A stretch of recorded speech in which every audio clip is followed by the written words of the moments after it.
Very easy. Good evening, everyone. I'm going to open up the Conservation Commission meeting for tonight, Thursday, December 8th, 2022, at the Wacoit Meeting Room, Mashpee Town Hall, 16 Great Neck Road North. We are being broadcast live on local cable channel 18 and streamed live on the Town of Mashpee website. Before we begin, would you please stand and join me for a pledge of allegiance to the flag? I pledge allegiance to the flag of the United States of America, and to the republic for which it stands, one nation, under God, indivisible, with liberty and justice for all. Thank you.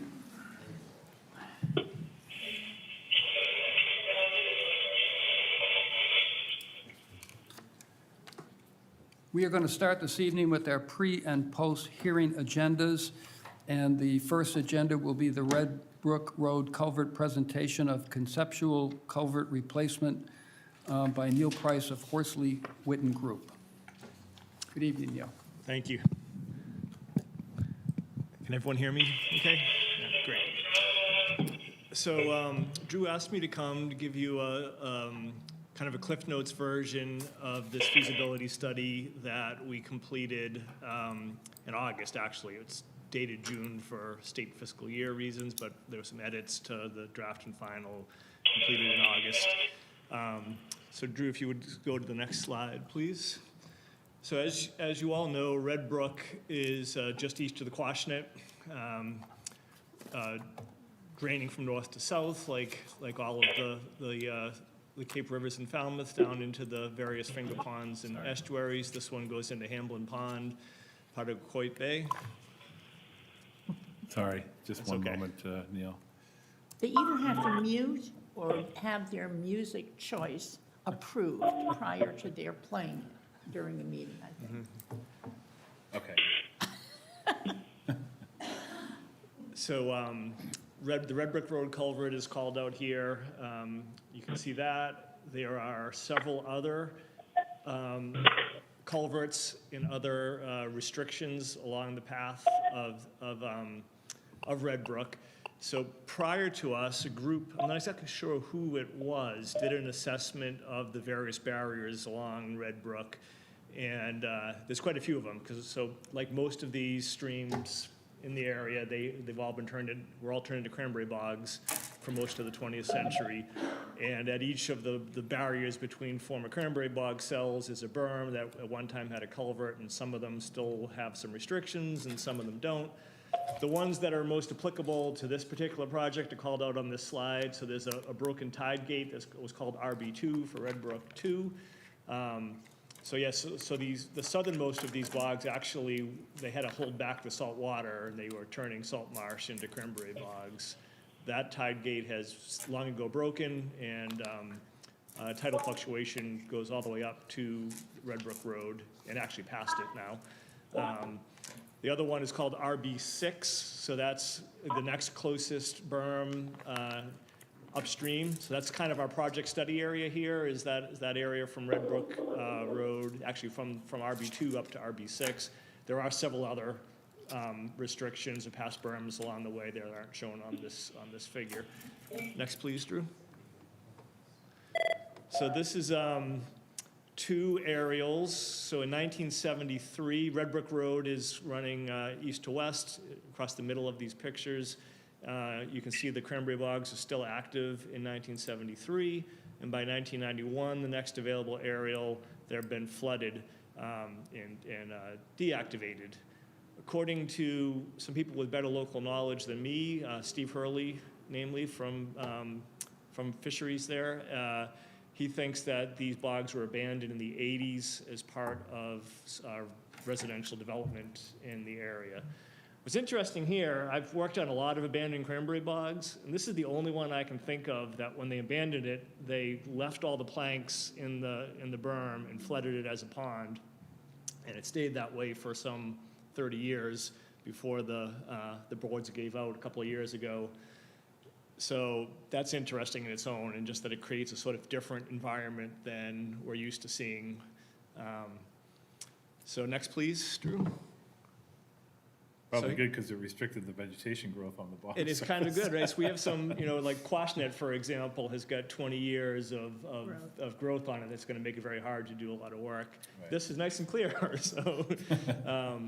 So here's a view from Red Brook Road looking north after, so when the boards failed in 2021, one or both of the two towns put sandbags in to dam it back up again. And then at our request for this study, so that we could have access for survey, those sandbags were removed in the spring of 2022. These photos are from late March of 2022, within a few weeks of those sandbags being removed. So you can see most of the water has kind of drained out, but the view now is still essentially cranberry bog, widened ditches with a flat plain around it. Next, please. So now again, we're looking on the left photo, we're kind of looking along that northern bank of Red Brook Road, and on the right photo, we're looking directly back at Red Brook Road and the control structure. So that's a 5-foot diameter round culvert, and the 3 vertical concrete walls would have held wooden stop boards that could have been put in place there. And you can see the high water mark kind of near the top, right up there, where the water had been for the bulk of the last 30-odd years prior to the stop logs coming out and the sandbags being removed. Next, please. And some more pictures. On the left side, where again back on Red Brook Road, looking just the other direction towards Falmouth. And then on the right side, we're looking downstream to the south. Again, former cranberry bogs. They weren't covered in water, so a lot of trees and shrubs and vegetation have grown up, but you still see the overwidened ditch structure, central ditch of the former cranberry bog there. Next, please. So this is a cross-section going right through Red Brook Road in the culvert in the dam. The existing, it's highly vertically exaggerated. So you see that elliptical shape in the middle, that's where it says existing culvert. So that's the 5-foot diameter round culvert. It's really round, but because of the vertical exaggeration, it has that football shape to it. And then the other concrete that's there. There's 2 water levels shown, low tide and high tide. So there's about a foot of difference between those. So that's the extent of, and that's during a spring tide. So sometimes it goes down to nearly 0 during the neap parts of the cycle. But that's about what you have for tidal exchange there, is about a foot. You can also see the existing grade, the former impoundment water level at the very top at elevation 3.8. I guess that's about all that's of value on this figure. Next, please, Drew. And this is just showing a little further upstream now, a little further north from Red Brook Road. And what's interesting here is we're showing hard bottom, which is the bottom gray dash line, so that's sand. And then you can see soft bottom, which is existing grade. So that's sort of like the silt and muck that is filled in behind this former impoundment over the years. There's about 7 feet of it right there in that chunk that's just upstream of the dam, and it goes down to next to nothing on top of the bog platform. So it's mostly in the ditches in the former stream bed. Next, please. So we did some, speaking of sediment, one of the things that you have to look at in the feasibility study is what's the quality of the sediment. We sampled upstream and downstream. There was not much in the way of hazardous materials, oil hazardous materials, and so forth, but there were, being a former cranberry bog, as we always see, there were quite a few pesticides detected above the various ecological thresholds, which again is common in these cranberry bog settings. Also common, and maybe because they were cranberry bogs through the whole system, the concentrations of those pesticides were roughly the same upstream of Red Brook Road and downstream of Red Brook Road.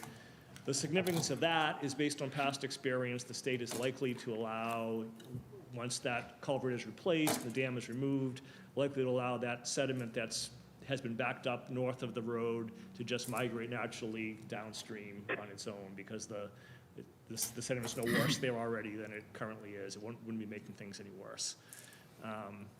Next, please. And the significance of that, by the way, is cost saving, right? If you had to truck that stuff away, it would be very, very expensive. So one of the other important things with this being tidally influenced is to what extent is it tidally influenced? So there were 2 rounds of water level monitoring. In 2021, DER, the State Division of Ecological Restoration, put loggers out at the 4 places that have yellow stars on that figure. So they were concerned about the 2 southern yellow stars have that broken tide gate on it. So they wanted to know if that was still posing a restriction. And then they had one up at the south side of Red Brook Road. At that time, the sandbags were still in, so there was no point in them monitoring on the other side of Red Brook Road, so they didn't.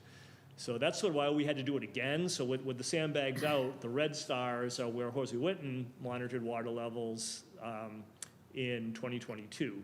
So we just looked at Red Brook Road on either side. So the graph on the right is the DER water level from 2021. And you see a typical tidal curve here. What's interesting, so there are 3 lines for the 3 yellow spots.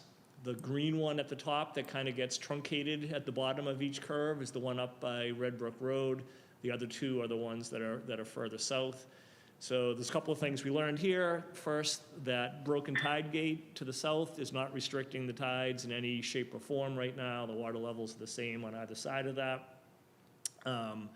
And nothing affects the high tide coming in all the way up to Red Brook Road. However, up at Red Brook Road, it does not drain to as low an elevation as those other 2 spots. So somewhere in between those 2 northern yellow stars is some kind of restriction, be it a log across the stream, a bunch of rocks, debris, something at about 6 inches high is keeping the water from draining back out all the way on the outgoing tide. And we didn't find it, that wasn't really part of our scope. It's kind of hard to get, that whole area there is very hard to get to with residential houses on both sides. You can't come into it from the sides, and then coming in from the north is really difficult just with the overgrowth and the deep water and muck and all of that, so. It's a wall of poison ivy, too. Wall of poison ivy, yeah. Next slide, please. So this then is the Horsey Witten monitoring in 2022, focusing only on north and south of Red Brook Road, again with the sandbags removed. And this is like a near perfect match. So you can see that there's not a whole lot of restriction being placed on the tides coming in and out, given, once the sandbags have been removed there. Next, please. So with these designs of dam removals and/or culvert replacements, you have to understand the hydrology, which is how much water is present in the system that you have to pass and deal with. So the standard way that we do this is by taking some measurements off the site. So the top left table 1, is showing 3 measurements of on-site flow, all averaging about 2.9 cubic feet per second. Then we correlate that. So there's a USGS gauge, stream gauge on the Quashnet River, which as I've shown is just directly adjacent here. So it's very comparable in terms of geology and flow characteristics. So we just compare our reading with the whole history of reading, our reading at Red Brook with the whole history of readings at Quashnet. And then because the flow is really dependent mostly on the contributing area, so how much drainage area there is, by that comparison of just the small drainage area to Red Brook to the larger, you just do that math, and you can scale what we think approximately the flows would be at Red Brook based on those historic records at Quashnet. So that's shown there in table 3, where we've got, table 3 is talking about bankful width, and bankful width is probably the primary stream criteria that we look at when we do stream restoration design. So what that is how wide is the stream when the water is right up at the top of its banks? And this is what's called the channel forming flows. So they mostly happen between about the 1-year and 2-year return interval of flows. So above that, they flood over the banks, but when you're right there, that's when the water is moving its fastest, forming the channels into the shape and geometry that they have.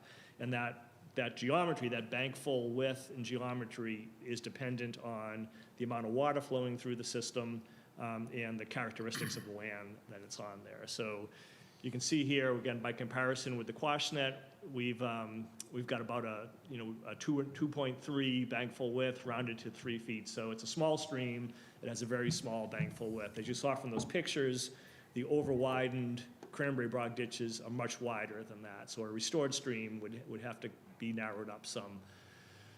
And then you want to look at how much flow might come through the system, that's over here on the right, under different conditions. So we've got these exceedances. The top 3 rows are called flow exceedances. And what that means is just like it sounds like. How often is a given flow exceeded over the long-term statistical record? So a flow that's exceeded 95% of the time is a low flow. It's 95% of the time, 95 out of 100 days, the flow is higher than that particular day. 50% exceedance is the average, and 5% is a high.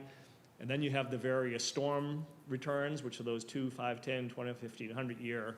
So you have the range of flows. So we just wanted to make sure that whatever we designed our replacement culvert for could accommodate this range of flows, and that it would meet the stream crossing standards based mostly on bank full width.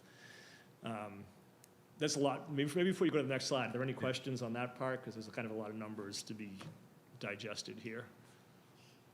And Nope. the stream crossing standards, that's DEP's Right. state standards for Any how to crossing, design, any yeah. crossing of a stream as of 2014, if you're going to do any work on crossing of a stream, be it a new crossing or even just doing work on an existing one, you have to do your best to meet this set of criteria that are designed to improve fish passage and other wildlife passage.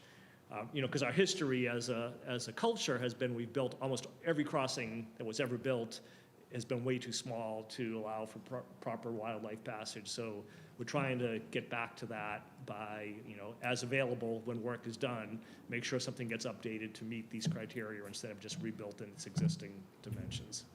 So do you build it bigger than the 100-year? Or No, just- we'll have a slide that shows you all of these Okay. criteria coming up here. So one of them is, it needs to pass. The 100-year flow needs to pass without flooding over the road, but there's a lot more to it than that. So next, please. Okay, so this once you have this hydrology, the volume of water, then we model how that volume of water moves through the system. And this is done with a computer model called HEC-RAS, which is the Army Corps of Engineers Hydrologic Engineering Center River Analysis System. And it's sort of the industry standard, both industry and academics and the federal government use it. So all of the FEMA flood maps are done using these HEC-RAS models and so forth. So we make smaller versions of those for all of these stream restoration designs and culvert replacement projects. And what we're interested in is, what's the water level and what's the flow velocity. So on the left is flow velocities and shear stresses. And shear stresses are directly correlated to flow velocity, and that's essentially what is the force the water is applying to sediments in the channel, and there are various criteria for different size particles will move with different size forces applied to them. So we want to know, will silt move under these flows? Will sand move? Will gravel move? Will cobbles move? And then we can figure out what kind of transport we're likely to have. So you can see here with under existing conditions with a very flat geometry, there's almost no velocity. This is over on the left still, Drew. So there's almost no velocity. And then when you take that stuff out, when you completely remove the restriction, the velocities go up and the shear stresses go up. And that pre and post transport is trying to take, so right now there's that 7 feet of sediment I talked about that's built up there. That will move, and then post transport it's remodeled without most of that sediment being there. And then on the right are the various heights, elevations of water. So you can see, even with the sandbags out, just because there's so much gook built up in that culvert, the water is being held up about 1.5 feet higher than it should naturally be. So that has all dropped down. You see the elevations go from 1.48 to 0.15 under average flow conditions. And then much higher during the 100-year storm, you get much higher elevations too, but much lower than currently exist. Next, please. So sediment transport, like we were talking about, right? So on the bottom is a plan view, and on the top is a profile. And the yellow is the area of soft sediment that is likely to be moved when this culvert is replaced. So you can see again, on the bottom, you can see the aerial dimensions of it, and on the top, you can kind of get a feel for how thick it is up and down with that thick 7-foot section right near the culvert right there on that side. Next, please. We're also concerned with fish passage, right? So it's one of the primary objectives here is to make sure that fish can navigate. At the bottom are the criteria that are used for the 2 target species here, are brook trout and alewife, and they require minimum depths of 0.3 and 0.5 feet respectively to swim in, and they both have the ability to swim through currents of approximately 3 to 3.5 feet per second. So we want to try to make sure that we have at least that much water and that we're not having velocities in excess of those numbers on a regular basis so that the fish can get through. So up on the top, you can see what we have there for water depth and channel velocity for the 5% exceedance, so those are the high flows, so that's where we're worried about is the velocity too high. And then the 95% exceedance low flows, that's where we're worried is the water not deep enough. And you can see that for all those criteria, they are met, and acceptable fish passage conditions will be present with the proposed new culvert. Next, please. So these are the stream crossing standards that you were asking about, Alexandra. 1 through 6, I've circled the most important ones here, but so basically it's the type of crossing. Standard 2 is embedment, so you want a natural, you can either have no bottom or you can have a box culvert with stuff put in the bottom. And the idea being that, most creatures, fish and other, don't like traversing bare concrete. So you try to give them something more natural. In this case, we're proposing, a box culvert because it's cheaper and filling in with natural material to create that natural bottom. We're proposing an 8-foot by 8-foot box culvert as opposed to the 5-foot round one that's currently there. And the reason for that, so one of the main criteria is 1.2 times bankful width. As you recall, we've got a bankful width of 3. 1.2 times that is less than 5 feet. So we could have a smaller one based on that criteria, but there's also this standard 4 openness. And openness is the cross-sectional open area of the culvert divided by the length of it.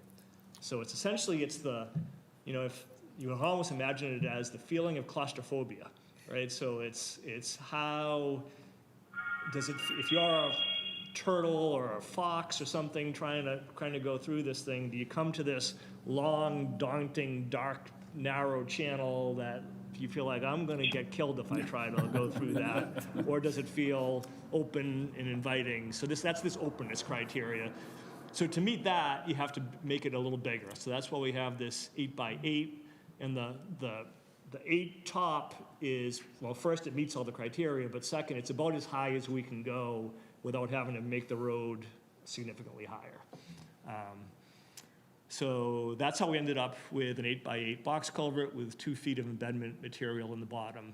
And the road, by the way, the road will be raised by about 1 foot under this design, which actually fits really nicely. It's kind of depressed right now, so it sort of brings it back up to a little bit more of a level plane.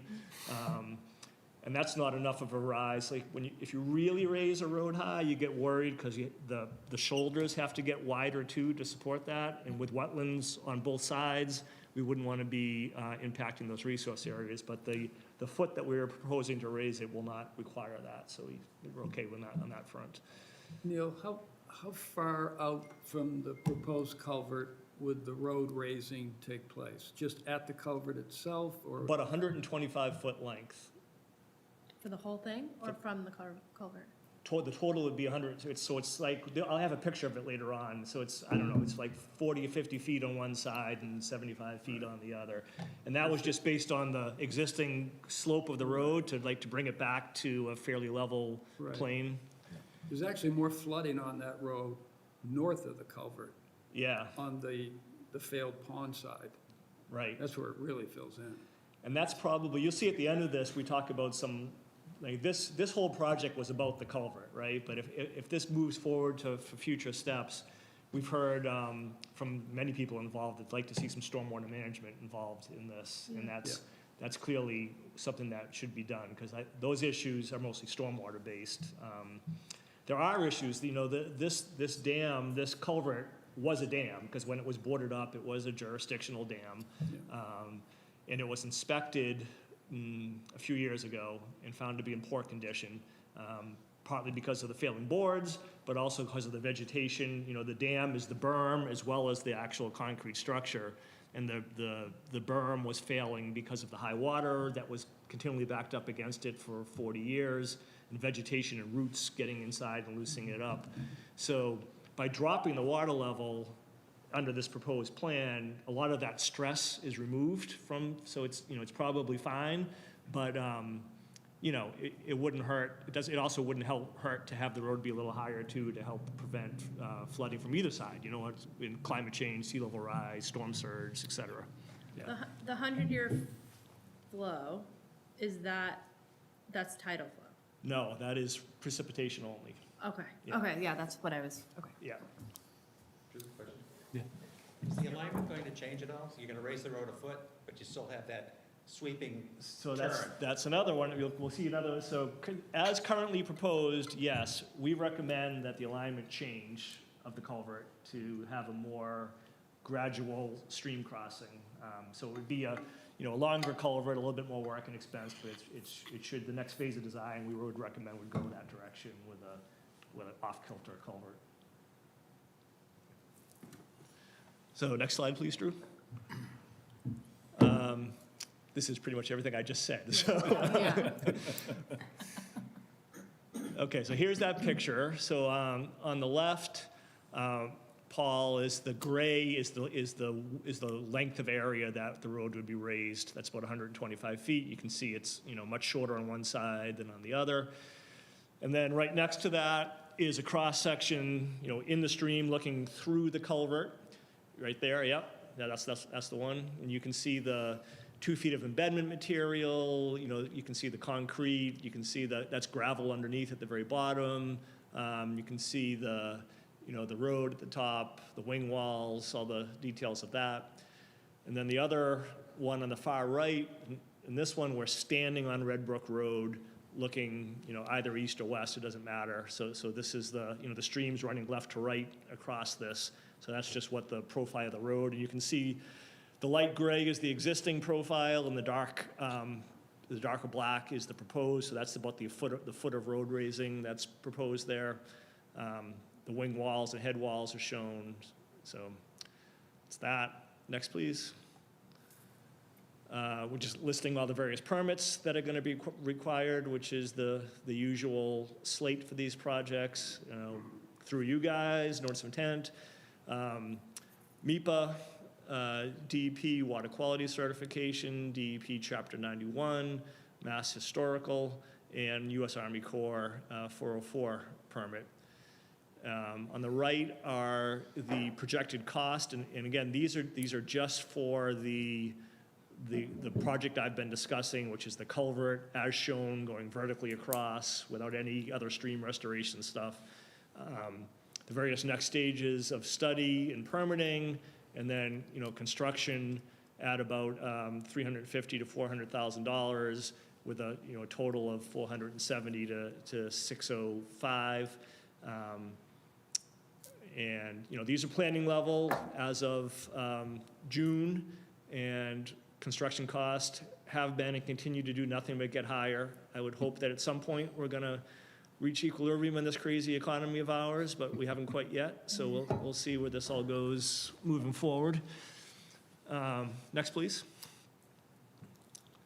Oh, and these are the add-ons. So we, as I said, would recommend changing the alignment of the culvert to be more natural, including some stormwater management along Red Brook Road. I should point out here that this would likely, some of that would happen like here in this immediate project area, but because the road is so narrow and there's wetlands on either side of it, most likely this would involve going uphill on either side and doing different measures to capture most of that runoff before it works its way down to the actual crossing here. We could consider increasing this increase in road elevation I talked about. It could go for longer than 125 feet to provide a little bit more resiliency if it was desired, to further just support the stability of the structure. Woody vegetation that's currently grown in could be removed along the road banks. We could I think consider that was remove- actually part of the Phase 1 inspection, which I think it labeled it as a significant hazard class dam. Right, And one of the recommendations for not just this location, but any location that has woody vegetation, is to get rid of it, because of the root systems can compromise the embankment and destabilize, and then, so it's always kind of a common recommendation for those Phase 1 exactly, yeah. inspections. Oh, and that's another benefit. So replacing this structure with this proposed culvert, it would no longer be a dam. So you would lose that headache and Yeah. legal reliability associated with that. Even though we didn't see, at least on the southern ones, a whole lot of tidal restriction, could be some consideration given to removing some of the other berms, either further upstream or further downstream, to just kind of more naturalize the flow conditions. Now, again, this project as proposed is just the culvert, but what you'll be left with is this former cranberry bog, right? So I would recommend that it become a larger, it doesn't have to happen all at once. It could be a second phase after the culvert is done, but a stream restoration / wetland restoration could be undertaken here, similar to as is being done in Quashnet and Childs and Coonamessett and all these other places where we try to take these former cranberry bogs and bring them back to a more natural structure. And we really haven't even gotten into evaluating that yet, but it doesn't, in some ways it's easier because it doesn't have all the trees growing out of it, but all those steps would need to be done to go to that level for this if it was desired. Question back there? I don't see as a possible add-on, returning it to the pond, the ponds that. That is certainly a consideration for the two towns. Yeah, it's all just in discussion phase right now, so these are just possibilities in the future, communicating with the abutting residents and looking at, what the best solution would be here moving forward, either leave it be or, pursue wetland restoration. And it'll be all be predicated upon, cooperation with property owners, which is the abutting residents. So these are just options to look at this point. Is the existing culvert, is it safe? Yes. So it wouldn't collapse, because there's a lot of traffic going through there, headed to New Seabury carrying, 10-wheelers, carrying loads of gravel, whatever, going over that constantly. And you see spots in the road where it continues to erode, I guess is the right word, or just, the soil from underneath is, but the culvert itself is. Let me caveat that, so I very quickly said yes. I should add that, we did not do a structural assessment of that culvert. There was a dam assessment done by Power Engineering, Right. I don't know when that was, 3 or 4 years ago? Yeah, even sooner than that, actually, I think it was about 2 years ago. Yeah. When, yeah. And I don't recall any discussion of the road being unsafe there. It was all about the structure and the woody vegetation compromising the banks and that sort of thing. So that's why I answered no so quickly, but to be honest, like, that isn't something I shouldn't have said that, because we have not really looked at that. So whether or not the association says, well, okay, you can go in there and do whatever to the ponds, or what was ponds, bogs now. Yeah. You still need to replace the road, you still need to do the road work. Again, I don't know the answer to that. That really was, we were hired to investigate the feasibility of replacing the culvert, and that's sort of all we looked at. So I think we'd have to go back to that dam inspection report, and probably they would have to be, I think it would have to get looked at again. I'm not sure how well Powell Yeah, were able to 'cause- get inside that when all the logs were still Right. in place and all of that. So I'm Yeah. not sure that question has been fully So it was addressed. an engineering study that was done on the culvert itself, the dam, so to speak, because every town that has these types of situations has to undergo an inspection by the state. It's mandated by the Office of Dam Safety. And they're called Phase 1 inspections, but they concentrate on the actual structure that's, considered a dam. So as far as like the road integrity and the safety of the road itself, structurally speaking, that would probably require more in-depth investigation by, a structural engineering firm to make that assessment if it's like subsiding, or, having from repeated impacts, like you said, from vehicle traffic. None of that's really been investigated, to make a determination on that. So the flow isn't, right now, isn't undermining. No, it doesn't appear to be anyway. Visually, it's going through the So culvert. when they put the sandbags there, why did it still drain all the water? Where did the water go? It looked, and from my experience, like when the sandbags were put in place, and it was myself and the agent from Falmouth who, helped to place the sandbags in, and when we did that, we noticed it was just outside the face of the culvert, looking north, on the flooded side, the bog side. We noticed upwelling inside the culvert, and we actually saw pieces of like pebbles, which looked to be part of the concrete structure in that upwelling.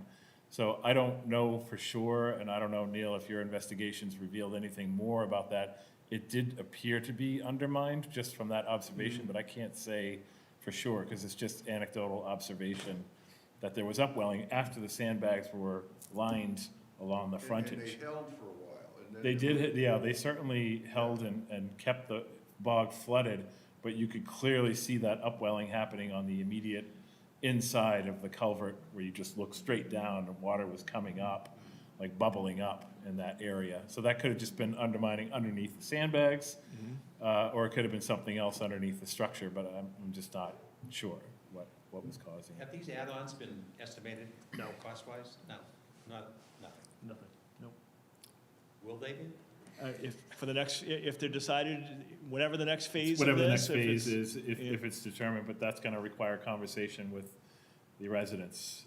Everything is predicated on that outside of the culvert, because the towns own the road layout, but they don't own the bogs and north and south. That's all private ownership. So anything that's gonna be done in those two areas would require ongoing conversation with all of you and abutters on the south side, Falmouth, Mashpee.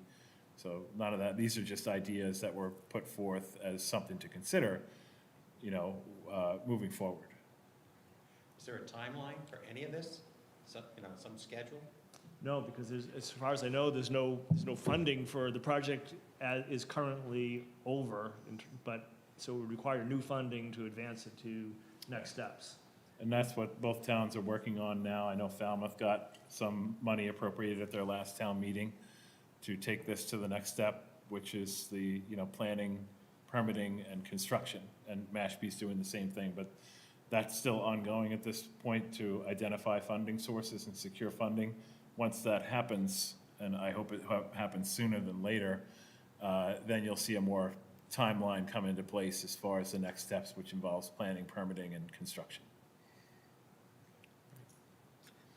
Just a question, I know that taking into consideration passage of fish or trout in the outlets, is there no spawning grounds in that area north of Red Brook? Where they could actually I'm not spawn? sure. I think there may have been some historic data. It was a gentleman by the name of Jim Rassman who did some of the initial assessment of these upper reaches of Red Brook. It stands to reason that this area would be a suitable cold water fishery it was at some point, but I don't think there's any direct evidence of that. There's certainly no brook trout in the system right now, but if you go back in time before the bog was created, it seems like it would function as a cold water fishery that would be able to support brook trout. Because I know, like, for instance, I used to live up Sandtoon Pond, and that was about 25 years ago, so it was very active, herring was still up there. Yeah. And of course, that went down pretty quickly. Right. Yeah. So it stands to reason that they would probably return up here. Possibly, if you do the right, yeah. And just brings me to my next question. Does the EPA get involved in this at all? Because there's such a die-off in wildlife, and the whole ecosystem change from migrating birds. No, it wouldn't involve EPA. And I think that, you know, it was a radical change from a flooded bog system to a drained bog. But as far as like the impact to wildlife, and this is just from my own observations and my own opinion, I think it was more of a shift rather than a die-off. I think you probably had wildlife that had to adjust to the new conditions, but we didn't get any reports of massive mortality of birds, reptiles, or amphibians, or fish. There may have been some initial impact during the initial period of the drainage that happened. I'm sure some fish did die off, but as far as on a level that would be concerning, I think it was more of just a shift in adapting of wildlife to this new dynamic that took place after the bogs had drained out. It's unfortunate because it was definitely an ecosystem that was born there because of the work that was initially done. Sure, And unfortunately that fell into disrepair. right. And so something that was flourishing just disappears, and we just call it the Muddy River now. Yeah, it's, I mean, the best way I can explain it without dwelling on it too much, because we do have hearings to get to after this presentation, but I can only say that, you know, when you're looking at areas like this that used to be dynamic, you know, very vibrant wetlands prior to the creation of the bogs, that's kind of the goal the overarching goal that you're looking at, is returning it to a system that it once was, which was prolific wildlife habitat. I'm not saying that the flooded bogs didn't have their own particular habitat, because it was that condition for a number of years, but restoration really the goal is to get back to what it once was, and to a naturally functioning stream and associated wetland, which has, you know, specialized habitat features that were in place long before the bog was even created, and very, very conducive to the native wildlife in this area, so. That was before Huh? that area was developed, you know, that's before houses. Right, well, that's what I'm saying, is the goal is you really want to You get, can't go back to, unless you're planning on eminent domain of the houses. Those homes are built it would around be ponds. limited, not talking about getting rid of houses or anything, but focusing on. You can't go back in time like that. No, You're talking at least a century back, right, because it's been 40 years since the bogs were filled. Mhm. Seabrook Village was put together right, in and around that area. sure. I would call it a wildlife paradise, is what it's been. Mhm. I fished there with my son. We have swans, we have geese, we have ducks, herons, turtles, otters, muskrats, Right, all manner, and we don't see them anymore. right. I'd like to take my grandson out there to fish with him. It's not even a marsh now, it's a mush of some sort. It's going back over a century. I understand there's an act that's referenced that goes back to 1899. Mhm. I mean, I understand, you know, it's nice to get back to what someone's perceived notion of the way it should have been, and it can be again, but an entire community was built up around this. And let me ask a question, and this is somewhat hypothetical, and I know getting way ahead, but I'd like to anticipate something a possibility. If you use this 8x8 culvert and put it in there, and the area is, let's call it reflooded, is a term of art, to get that. Is it possible that the two can coexist? In other words, water going through there, continuing downstream, whether it's by virtue of, you know, the culvert being open to allow wildlife, fish to get through, whatever. Is there a happy medium potentially that can be reached that we could discuss as something I don't think there's much of that. You wouldn't need the 8x8 culvert, right? So if you were to rebuild the dam, then there would be no need for a culvert of But that there size. has been a flow, there's been a 5-foot culvert there, right?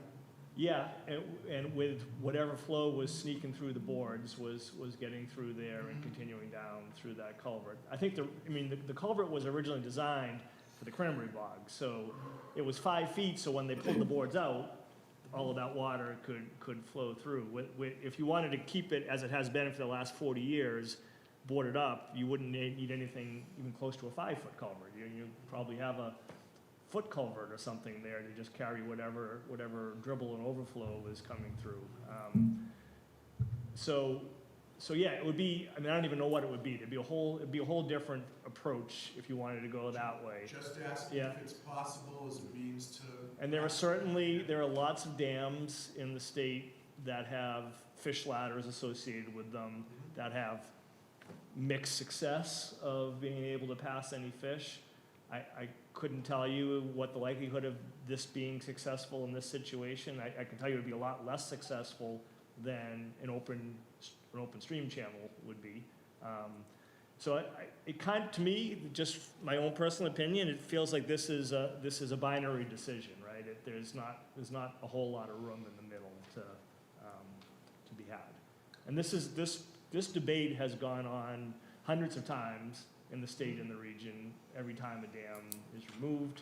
And I know this is probably of no great consequence to you, but I will say that in my experience, almost always, people who object to it and like what they've grown used to end up really liking what it ends up being in the end afterwards too. Well, I can tell you right now, if I cannot use my backyard for anything. When I go out to do the lawn, I need something resembling a hazmat suit to do it because of the mosquito infestation. Yeah. So I'm not suggesting what you are suggesting is not going to be the case, but I can tell you that for going on 3 years now or thereabouts, it's been very difficult for us as residents. Believe me, we appreciate this forum to be able to articulate our views, and we know they'll be given due consideration. But as I said, this is our ecosystem, but it's where we live, what we've been used to, Right. what we've been able to enjoy, and it hasn't been that other ecosystem for at least a century. I understand. And that being the case, sorry, Siri, anybody else have that? I apologize. No, not now. Oh, You sorry. know what she's saying. She's saying, okay, got the point. Enough said. Yeah. I know when the message is getting across. There you go. And for what it's worth, there are places nearby that you could visit. You know, the Lower Coonamessett, Childs River is very recent. Lower Coonamessett's a little older, where you can see some of what these things look Not like. Carrot Shop Road. Yeah, I was just gonna say Carrot Shop Road. It looks like a nuclear waste Yeah. dump. Yeah, you So, are. hang on, for the sake of time, I think we need to push this Yeah, forward. we need to get going because we have several hearings on the agenda. But I would like to extend the offer to anybody in Seabrook Village. I would be happy to take you on a tour of the Lower Coonamessett River. I've done some work with that project, and I would love to give you a tour so you can see the potential for the future. So just to kind of end it on that. Well done. Thank you, Alex. Yeah, Okay, thank you, everyone. that was great. Thank you, so Neil. much. Appreciate it Great very presentation. much. Thank you to everyone. Thank you for coming, everybody. And please feel free to reach out to us if you have questions and concerns. We're more than happy to And leave your extend the business card conversation. with Alex. Thank you. There'll be other, Everyone leaves. There'll be it's an ongoing agenda item we'll have, so anytime you want to come in and speak to about it, anything Neil. related to it, you can come to any meeting during the public comment period, so send me a reminder. I will. Thanks, folks. We also have Thank some you open very seats on much. the board. What's that? Open seats on the board, maybe.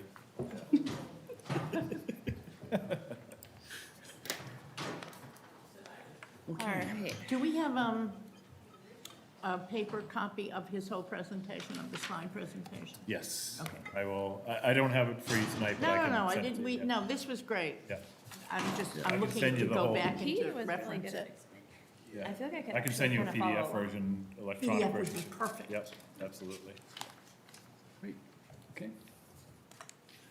Now calling the 6 o'clock hearing for Lawrence M. and Heidi E. Raffone, 10 Triton Way, for a proposed addition to a single-family dwelling, Representative Holmes and McGrath, Inc., continued, oh, there's been a request to continue this hearing to January 12th at 6:09. So I'd be willing to accept a motion. I'll make a motion to continue to January 12th at 6:09. Thank you, Alex. Is there a second? A second. Thank you, Aaron. Any discussion on the motion we have on the table? Hearing none, I will take a roll call vote. Brian? Yes. Thank you. Alex? Yes. Marjorie? Yes, Aaron? Yes. Charlie? Yes. I vote yes as well. Motion carries.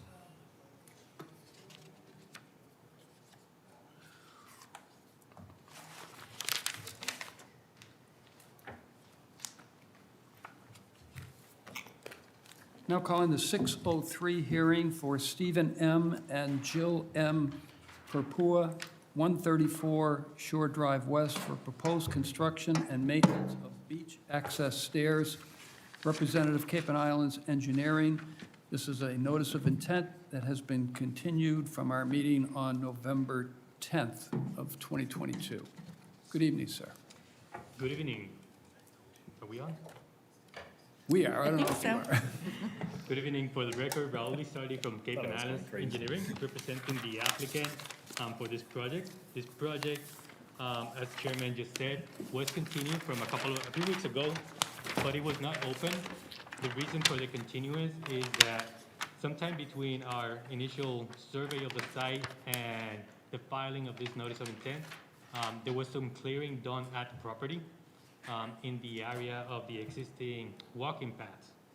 So Drew advised us to reach out to the property owner and the applicant to incorporate restoration of the clearing that took place. And in addition to that, implement some stabilization of the coastal bank. What is happening at the property, if I use my plan as a reference, there's an existing crush shell path on the property, and it goes all the way to the top of the coastal bank. It's a footpath. What we understand is that people have been using it to walk up to the bank and possibly even down the bank to access the beach. So there's been some erosion at this location, the top of the coastal bank. The erosion does not go all the way to the toe of the bank. So what we're trying to do is restore that with a soft solution in the form of coral logs. The original project that we filed for was to allow the construction of stairs down the bank and to open up a 4-foot path through the buffer zone to allow a beach access for the property. We were initially proposing to close the existing paths, but then this area around the existing paths was the area that was subject to some clearing without a permit. So Drew made us aware of that. We went to the site. The applicant for the project just purchased the property. The clearing happened sometime during the transition between the old property owner and the new owner, but he's taking responsibility and he's allowing us to do the restoration that we're proposing. Now, most of the clearing is invasive species. The one I recall right now is nutweed. There's a lot of nutweed. So what we're proposing to do for the restoration is first completely manage the eradication of these invasives before we come back with proposing with the installation of the new native plants. So there's a series of different species that we're proposing to restore the area that was cleared. Some of the existing cedar trees, some of the limbs were cut down, so it was pruned. What we're proposing is to leave those cedar trees in place and let them to grow natural. On the area that is mostly to the south, which is the area that is mainly at the moment Japanese knotweed, we're proposing to have that as grass, beach grass. There is beach grass growing on the abutting property to the south, so the beach grass we know can work in this area. The stabilization of the bank, the solution we chose is the coral logs, which are those tubes about 12-inch in diameter, and they get laid. The first one gets completely buried, and then subsequently they get built one on top of the other. The angle that we're proposing is the same angle of the existing bank, which is roughly a 45-degree angle, 1-to-1. Then we're proposing to cover that with jute mat to protect the slope at 1-to-1. Jute mat is also used in some of the dune restorations, so we feel that in this upper section of the bank it's going to do well. And then we're going to plant deep-rooted native grasses. We have a couple of grasses selected for that area. The entire system gets anchored with duckbill anchors to the natural stable bank behind the stabilization project, and we'll just let it go natural.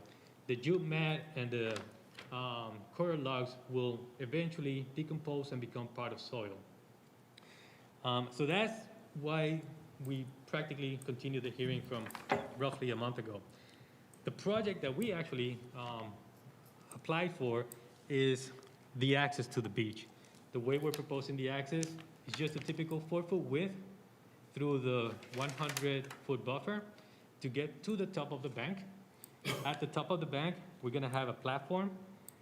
The drop from the top of the bank to the bottom at the beach level is in excess of 16 feet, so we have to have a midway landing space. So we come down midway through the stairs, we have a landing, and then the rest of the stairs gets us to the beach. What's gonna be installed onto the bank is the support posts. So there's several support posts, and on the beach, there will be the last 2 posts that get installed in the beach. That section of the lowest post is gonna be a 6-foot installation into the beach. The beach comes and goes, so that 6 feet allows us some confidence that any movement or shifting of the sand is not gonna expose this post.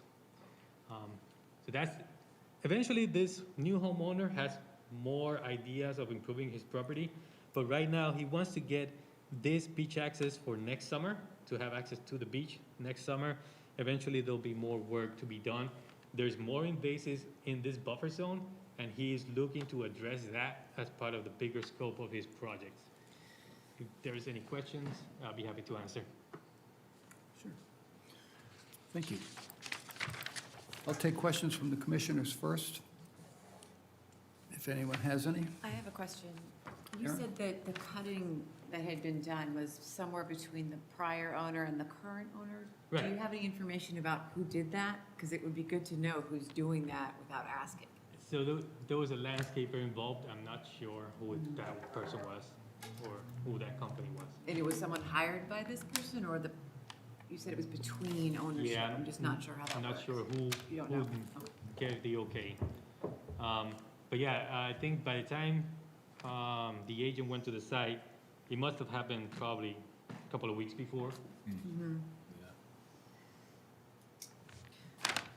Some of the vegetation that was cut was privet roughly along the 50-foot buffer. There's a fence, and there's privet shrubs along the fence. A lot of that was cut off, but whoever did the cutting Yeah, kept on cutting. It's striking when you go out there, the cedar trees just kind of blocked off. It's really unfortunate. Does this property have a view Oh, yeah. corridor? Like, I mean, I know the whole house has a view, but does it have like a permitted view that No. we can direct them? That would be something that I would recommend moving forward. I mean, at the time, currently with this proposal, they wouldn't be able to do any more pruning. Right, I mean, So, if you're on the site, they almost have a 180 Yeah, it's a vista. pretty expansive, but I'd say at this point in time, unless, if they wanted to do pruning, and I would recommend that that be held off while this restoration is taking place. But at some point in the future, when we feel that, you know, these issues are being complied with substantially, they could come in for an amendment to do vista pruning, and then it would be a defined corridor based on the frontage of the lot along the bank. It would be measured, or their property line actually goes up to the water. So whatever their frontage is along the resource area, it would be 25% of that is what they would get for a view corridor to maintain, and they would have to show that on a surveyed plan. But it's not part of this application. Right, but you would only apply for that if you don't have it. If you already have it, you cannot ask for, Well, the way it works is, so I'm only saying this in the event that the new homeowner wants to do some form of pruning, because the vegetation is going to get taller in some areas, so he can't at this point in time touch anything out there as it currently stands. So he has no vista pruning opportunities whatsoever Yeah. currently. So that's where I'm coming from. Does he If know that? He Right. will, He will soon be. yeah. I think that's one of the major problems with the whole vista pruning and the transfer to new ownership, and they It's, just a want to lot go. gets, yeah, it doesn't get transferred have over as no far as idea. jurisdiction. But we'll There's- make sure that the new homeowner is aware of it, and then he would have the opportunity to apply for vista pruning, but I would recommend that that be put off in general while all of this is, Right. yeah. you know. And there is a typical condition in the MASP order of condition that says this permit or this order does not include vista pruning Right. unless you It would be actually ask specifically for it. mentioned as a condition in the permit, does not include vista pruning. But, you know, a conversation with the homeowner just to educate him on Yeah. Wetlands Protection Act and jurisdiction wouldn't be a bad idea. Is there anything on the site that would, I wish I had gone out there prior, and I'm just curious, is there anything out there that would grow to the point of blocking the view? Is that what the cedars were doing? The cedars are too small. The area is high wind area, so even the cedars, if not by pruning, the wind itself will keep it at a certain height. Lower. Other than that, the invasives are low-growing vines, and the knotweed, the Japanese knotweed could get tall, but in this exposure, I don't Probably think it not. will. Yeah. The wind will just topple it. So most of the vegetation, probably for 80% of the water frontage, is low-growing. Does anybody know the history? I apologize because I'm new in the commission and I can't quite recall. The stairs going into, looks like how many feet is it into the actual sand? The So- actual, The minimum is 4-foot penetration for protection against frost. But 4 the- foot, but against what? I'm sorry, I didn't. Below grade. 4 Yeah? feet below grade. Okay, okay. The ones that I have at 6 feet are the ones that are the two lowest one at the beach. Because the sand moves around, we don't want to expose too much of that. Oh, I pool. understand why you want it. I guess what I'm trying to figure out is, what's the history in that particular area? Which is a beautiful area, but the housing coming that close is newer. So what's the history there that's been approved by the commission on how Similar, far into it and how far down? you pretty can similar do to it what you're on the seeing. beach, pretty similar to what you're seeing here. right? Yeah, yeah. So this is not the first time, this is not unusual to Oh, you? no. Oh, actually, I don't know if Drew had an aerial, but the neighbors to the north, Yeah? they do have the stairs and it's something similar to this. Yeah, right here. I think the stairs is kind of my concern, because you're already talking about doing restoration work on one side of the coastal bank, but then you want to go put the stairs on the other side. So what's the argument to putting it on one side and not doing it where there was already disturbance? So the area that is currently eroding is very steep. It's steeper, at 1-to-1, the stair, by the time you go to the toe, you're coming out twice far into the beach. The area where the stairs are being proposed is roughly at 30 degrees, which is kind of the slope of a stair, a 10-inch thread, 7-inch rise. So it gives you that same angle. where by the time you end at the bottom of the stairs is not that far forward from the toe of the natural slope. So it's a matter of making the slope, existing natural slope, work with your angles for the stairs. The angles of the stairs are building codes, so we can't change them too much. And that location works better. The reason we believe for the existing erosion is because, one, it is too steep, and it looks like there's been some foot traffic going down. This area, by providing the stairs, we won't have foot traffic on the bank itself, so that bank will be protected. And there will be vegetation to grow underneath the stairs. Okay. The 4-foot wide path leading to the stairs, is that currently there or no? No. That's proposed. That's proposed. Yeah. The path that currently exists is the crush shell loop at this location, and at this location, that's what they've been using to access. That's all gonna be, that was what was being offered to replace what we're clearing in this area. So this, just so you know, so the commission is aware, this clamshell path here that leads to the top of the bank here, and then connects up with the property over here. This was actually all approved under a previous order of conditions for the golf course property, which is outside here. It always So, comes back and then to the part of it was approved in the order of conditions issued for the construction of this house. So all of this is actually previously approved. That was the first thing I looked at when I went out there. I'm like, why is this path just ending at the top of a bank with no stairway? And there it was, shown on an approved plan, way back before my time. But that's, so all of this was reviewed by the commission previously and approved. I agree with Raul that probably because this just terminated with no stairway, you had people going down this bank, probably cutting away vegetation, which weakened the bank and led to this erosion, which you can see in this image here. That's the gouge out right there that needs to be fixed. I wouldn't recommend putting a stairway down here because you're trying to repair the bank. If you're gonna dig in for sonotubes here to put a stairway over what you're trying to restore, I just don't think it's a good location for it. I'd rather see this area just restored and left alone to recover. And if they want access, where they're proposing, you're staying away from this area while trying to repair it and restore it.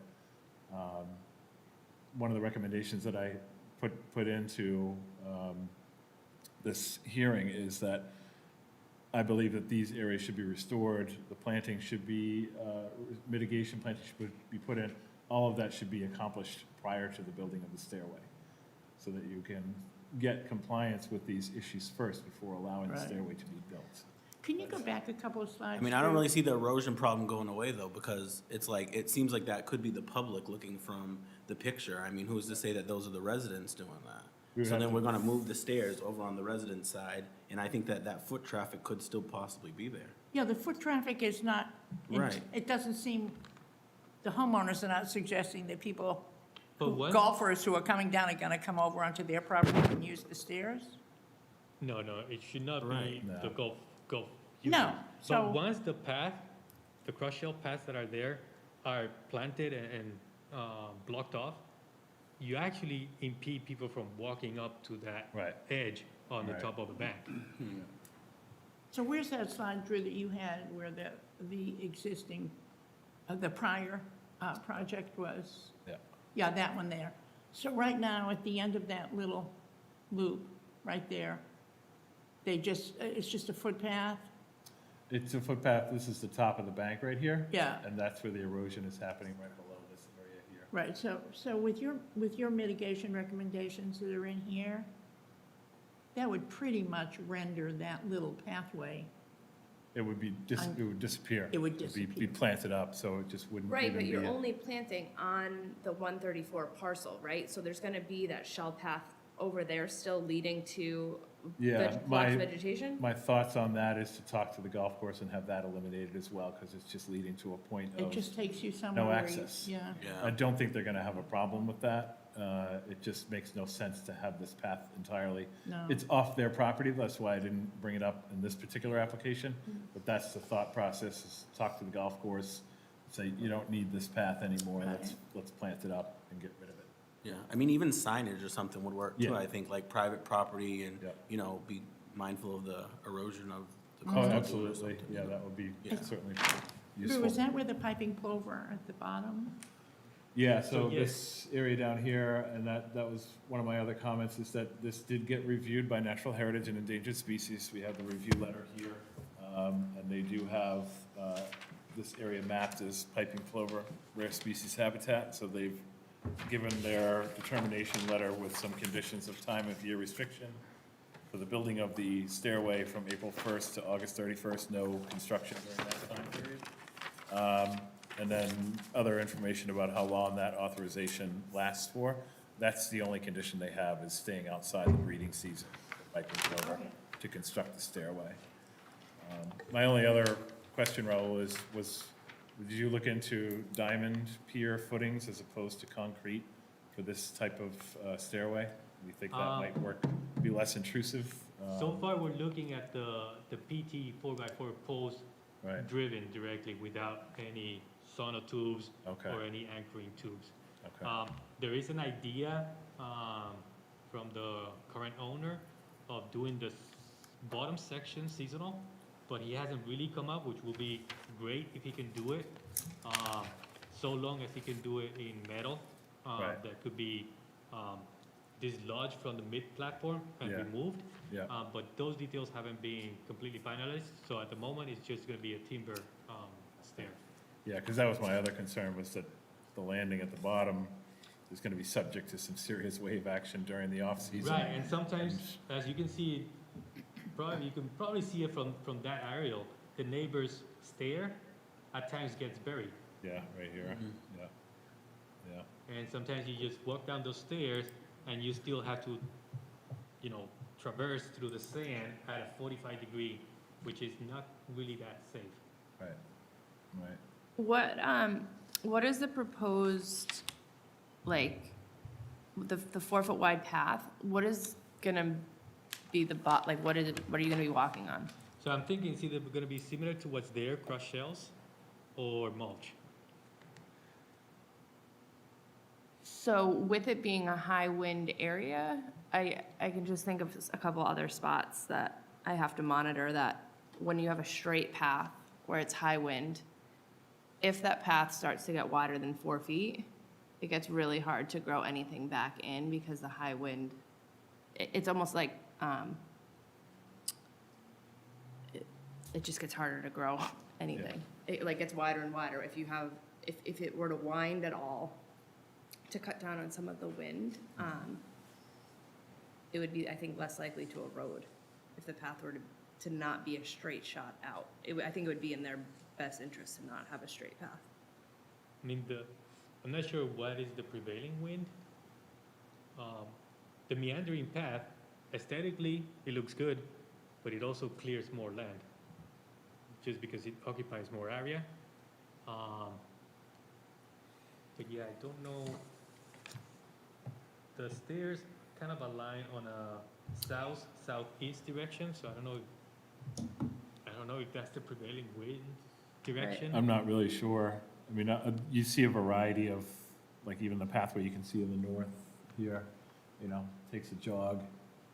It's not a straight on, but I've seen other examples of straight on pathways. They seem to maintain, they don't get wider than the 4 foot. It's not like a dune that's gonna just blow out. No, not a dune Oh, environment. no, This is all this is banked. upland soils. This is Yeah, not it's a upland dune. soils, yep. Okay. Yeah, so it's not like the dune sands, it's not shifting like that in this area. Okay. It's pretty well thickly vegetated through this whole area here, mostly invasives, but thickly vegetated nonetheless.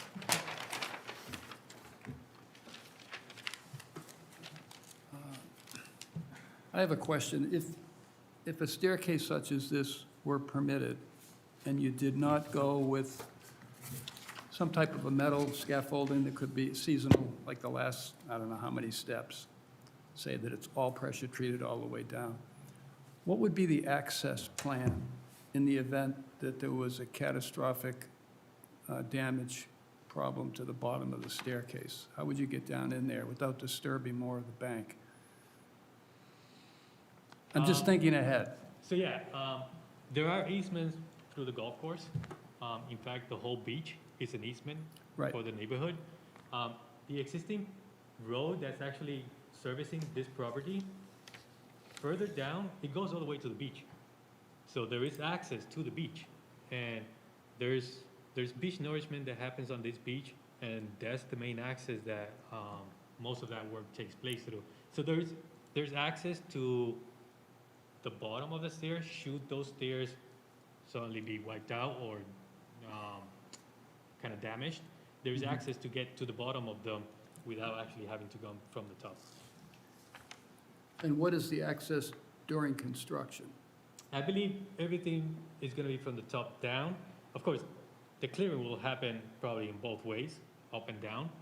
But yeah, the platform on the top gets built from the top. The post at the bottom gets installed at the bottom. The platform in the middle gets built, and then you put the stringers for the stairs in between them. The stairs, because of the location we chose, it's not really that much elevated off the ground. So it's really not like a pier that is 4 feet above ground. So it's a rather shallow profile or low profile. Okay. Any other questions, comments? Charlie, you all set with this? Yes, I am. Thank you. Thank you. Any questions from those in attendance? None? Drew, do you have any comments you'd like to read in? No, I think everything's been covered as far as what my comments on it. I would just recommend that if you do close an issue on this, there will be a condition of mitigation signed, 3-year mitigation monitoring and maintenance agreement with a qualified professional, and that bank prevention erosion measures be fully implemented prior to the construction of the stairway. That the bank work should take place before the stairway is actually built. And would we need a condition for no further cutting while this is being done? Yes, that would be something Ever? I would put in as far as no vista pruning allowed Yep. as a condition. Yep. Okay. Okay. I'd be willing to accept a motion if there is one. I move to close an issue for Stephen M. and Jill M. Pora, 134 Shore Drive West, with the conditions of mitigation planting and a submission of a signed 3-year mitigation monitoring and maintenance agreement with a qualified professional, and bank erosion prevention measures fully implemented prior to the construction of the stairway, as well as no vista pruning allowed.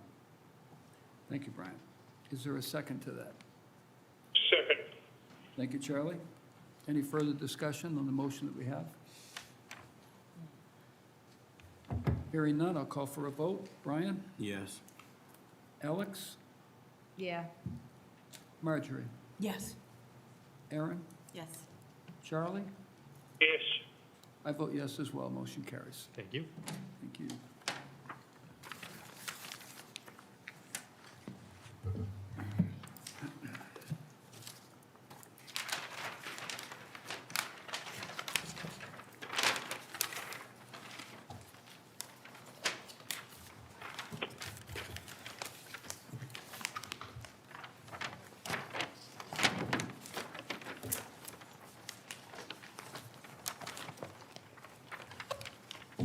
Was this next one of the ones continued? That's what is continued, yeah. Now calling the 606 hearing from Mark R. and Robin L. Galante, 164 Captain's Row. A proposed 2-story addition to an existing dwelling, Representative J.E. Landers Colley.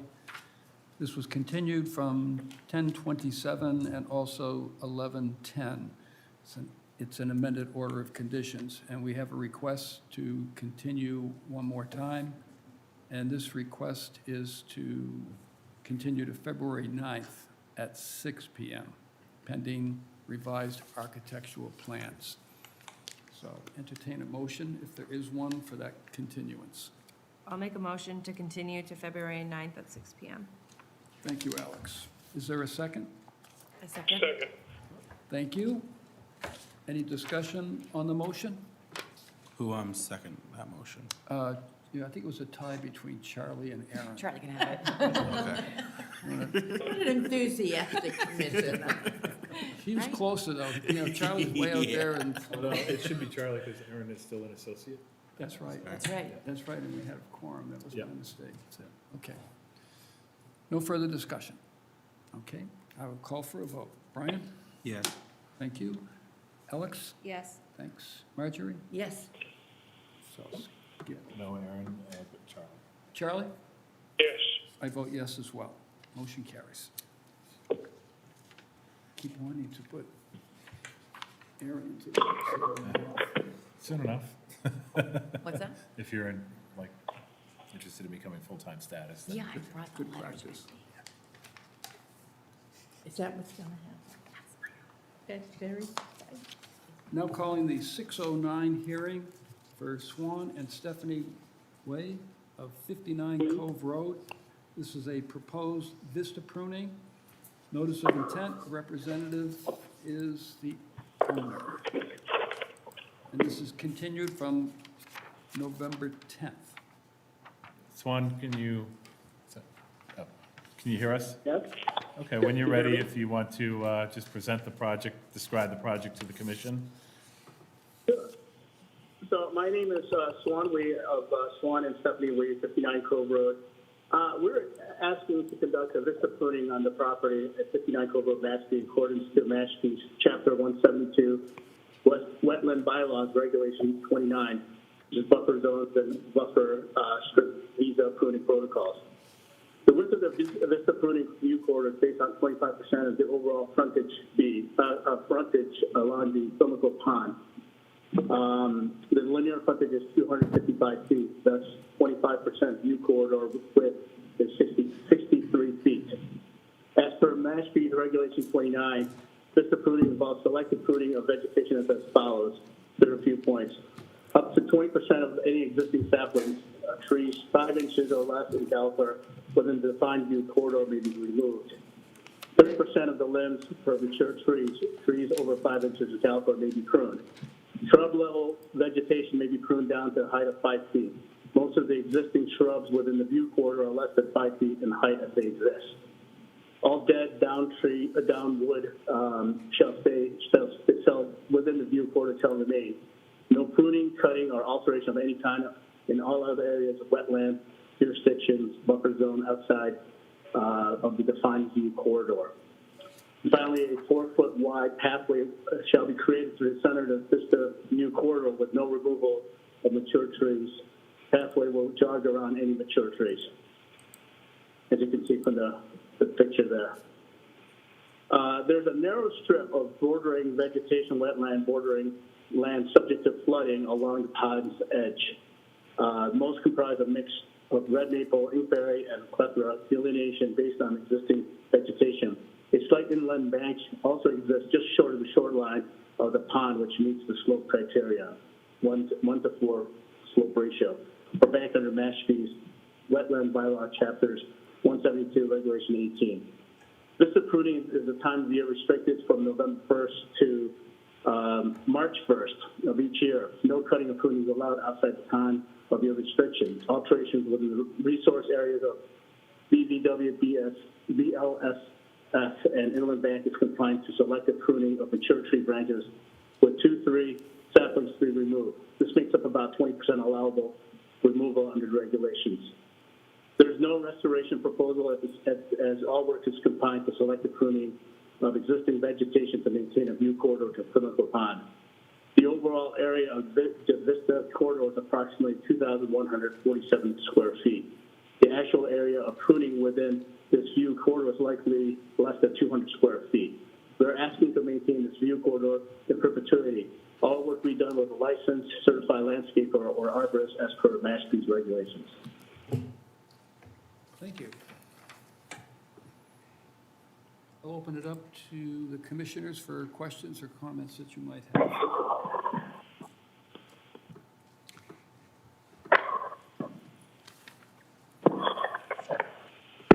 How many trees would be removed? I'm sorry? How many trees are you proposing to remove? Well, we're not removing any trees per se. We're just pruning. Yeah, there's maybe for the Vista pruning, 20% of saplings. There's probably no more than 3 or 4 saplings in the entire window. So probably 2 saplings, and the rest is relegated to selective pruning of branches on existing trees. Vista pruning doesn't allow removal of large trees. I mean, I get, he handed us the regulation, but I was just wondering, looking at this plan, Right. if any trees were to be removed. No, Okay. Have you been on the, you've been on the site? I have. Yeah. Yep. Yeah. So this hasn't received a DEP number yet. The DEP reviewer needed a more detailed project narrative,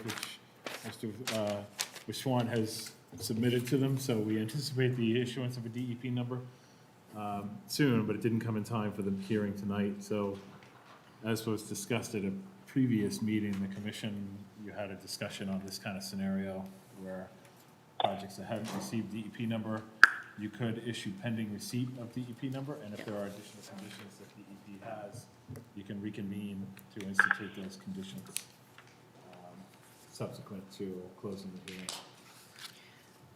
Do we typically approve view corridors in perpetuity? Yes, yeah, if they request it. I don't like that.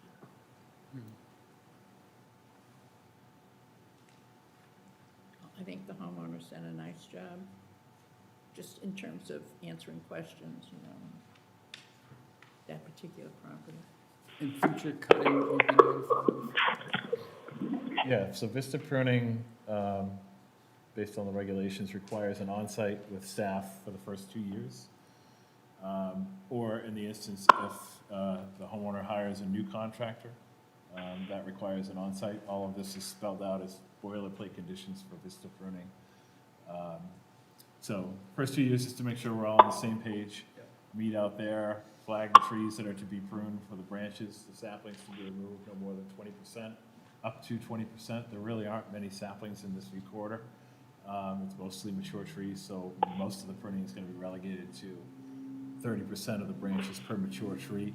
The shrub level vegetation hasn't even reached a height of 3 feet. We can maintain it down to a height of 5 feet. So that's not really going to be part of this pruning either. It's mostly just pruning of existing mature tree branches.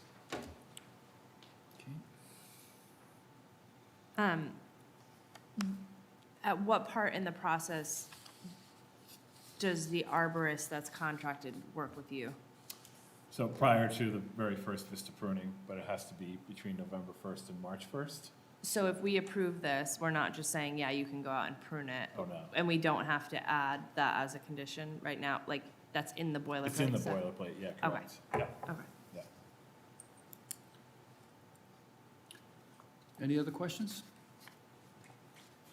Questions from anyone in the audience? Any further comments, Drew, that you'd like to make? Only that part of the motion be that if you're going to close an issue pending receipt of a DEP number.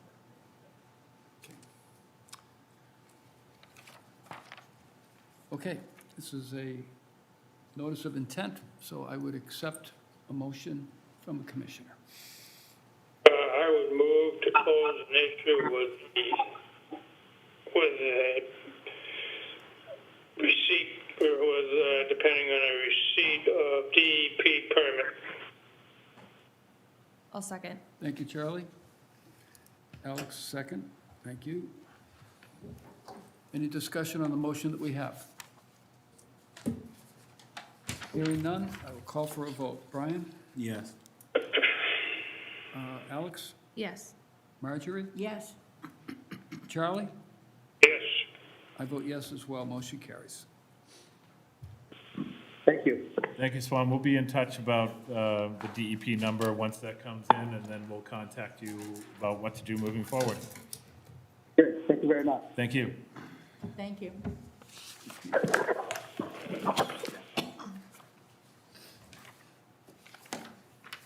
Now calling the 6/12 hearing for Wayne P. Pacheco and Lynn J. Fitzgerald, 2 Sunset Circle.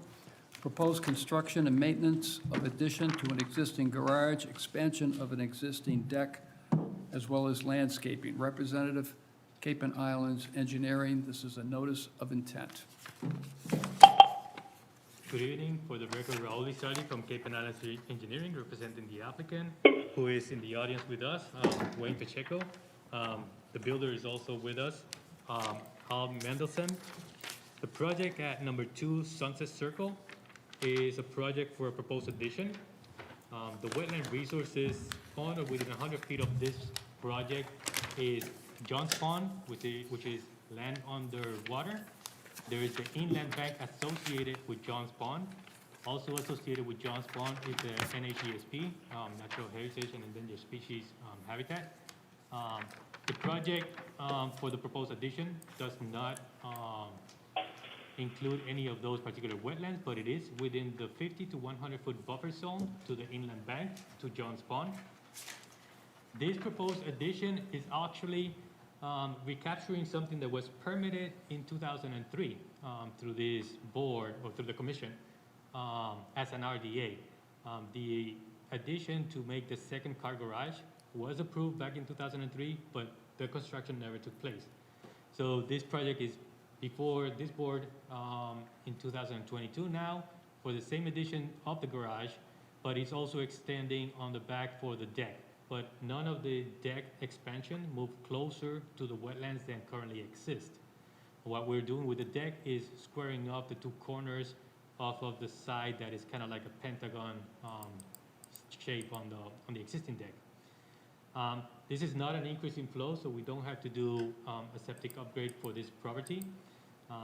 The runoff from the extension of the roof is going to be collected with dry wells, or should there be drip strip with drip strip if that's what the property owner prefers. What is being proposed for the expansion of structures within the 50 to 100 buffer is mitigation at a ratio of 1 to 1. In fact, the proposed mitigation shown exceeds the ratio of 1 to 1, and it is located mostly closer to the shores of John's Pond, and then kind of filling out the southern section of natural vegetation left of the path that goes to the pier. Overall, there's approximately, on the plan it says 618 square feet, but that's because the calculation did not take into account the existing section of the deck.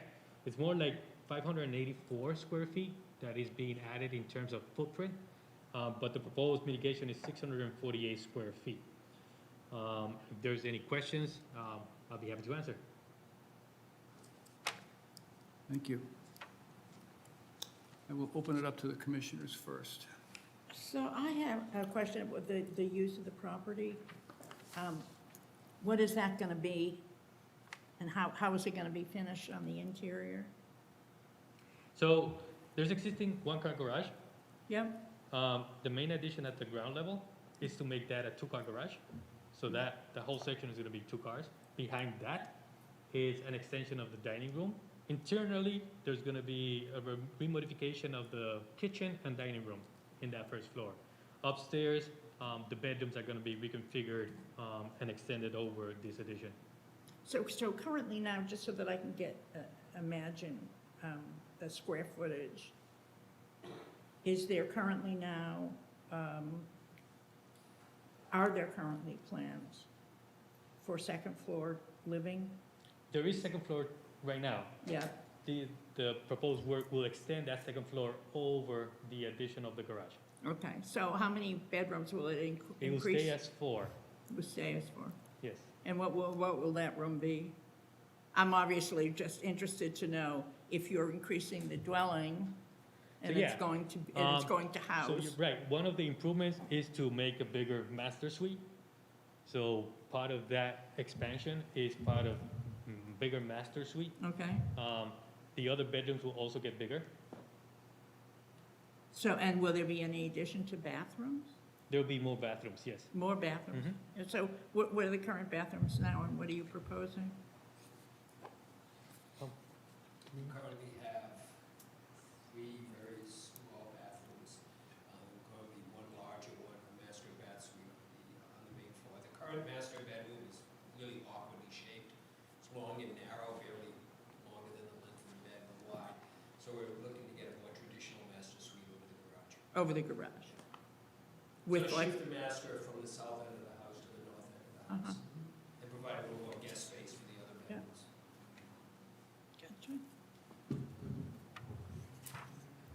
the mitigation area two you've got over here, is there a reason why it couldn't be on the waterfront as you have the other mitigation plantings? It's Something right that- now it's on the side, right? It's between them and the neighbor? So something that we were looking was also buffering that neighboring property line, since it's an area that barely gets used. Mitigation planting in that area will probably thrive because of the lack of use. Right now, the lawn directly behind the house goes all the way to the edge of the pond. So there is mowing that takes place over there. This proposed stretch along the pond, what it's doing is taking the existing kind of strip that is to the north and continuing it for another 60 or so feet. Because there is already a little strip of native shrubs or natural vegetation to the north 40 or so feet.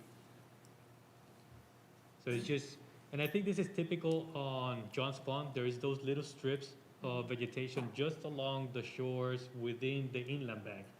And this will, if you see, this is all along the inland bank.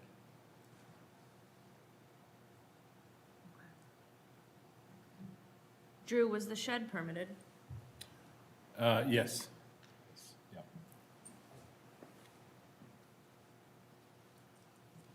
Raul, I see the drainage field for the septic, but I don't see the tank on the plan. Yes, difficult to find it, but it is there.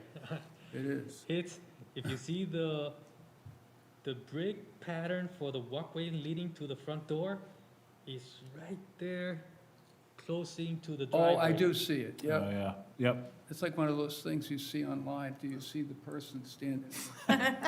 What's the You stare at it capacity? long enough. What is It the all of a sudden capacity, do you know? It's 4 bedrooms. It was approved and designed for 4 bedrooms back in 2006? The exact date escapes me, but it was designed and approved for So there's 4 no bedrooms. increase in flow? No It's increase in flow. Permitted for 4, Yep. 440 GPD? Yeah, we've been already, the applicant has been in touch with the health department and reviewing that the proposed modifications do not increase flow, do not increase number of bedrooms. Okay.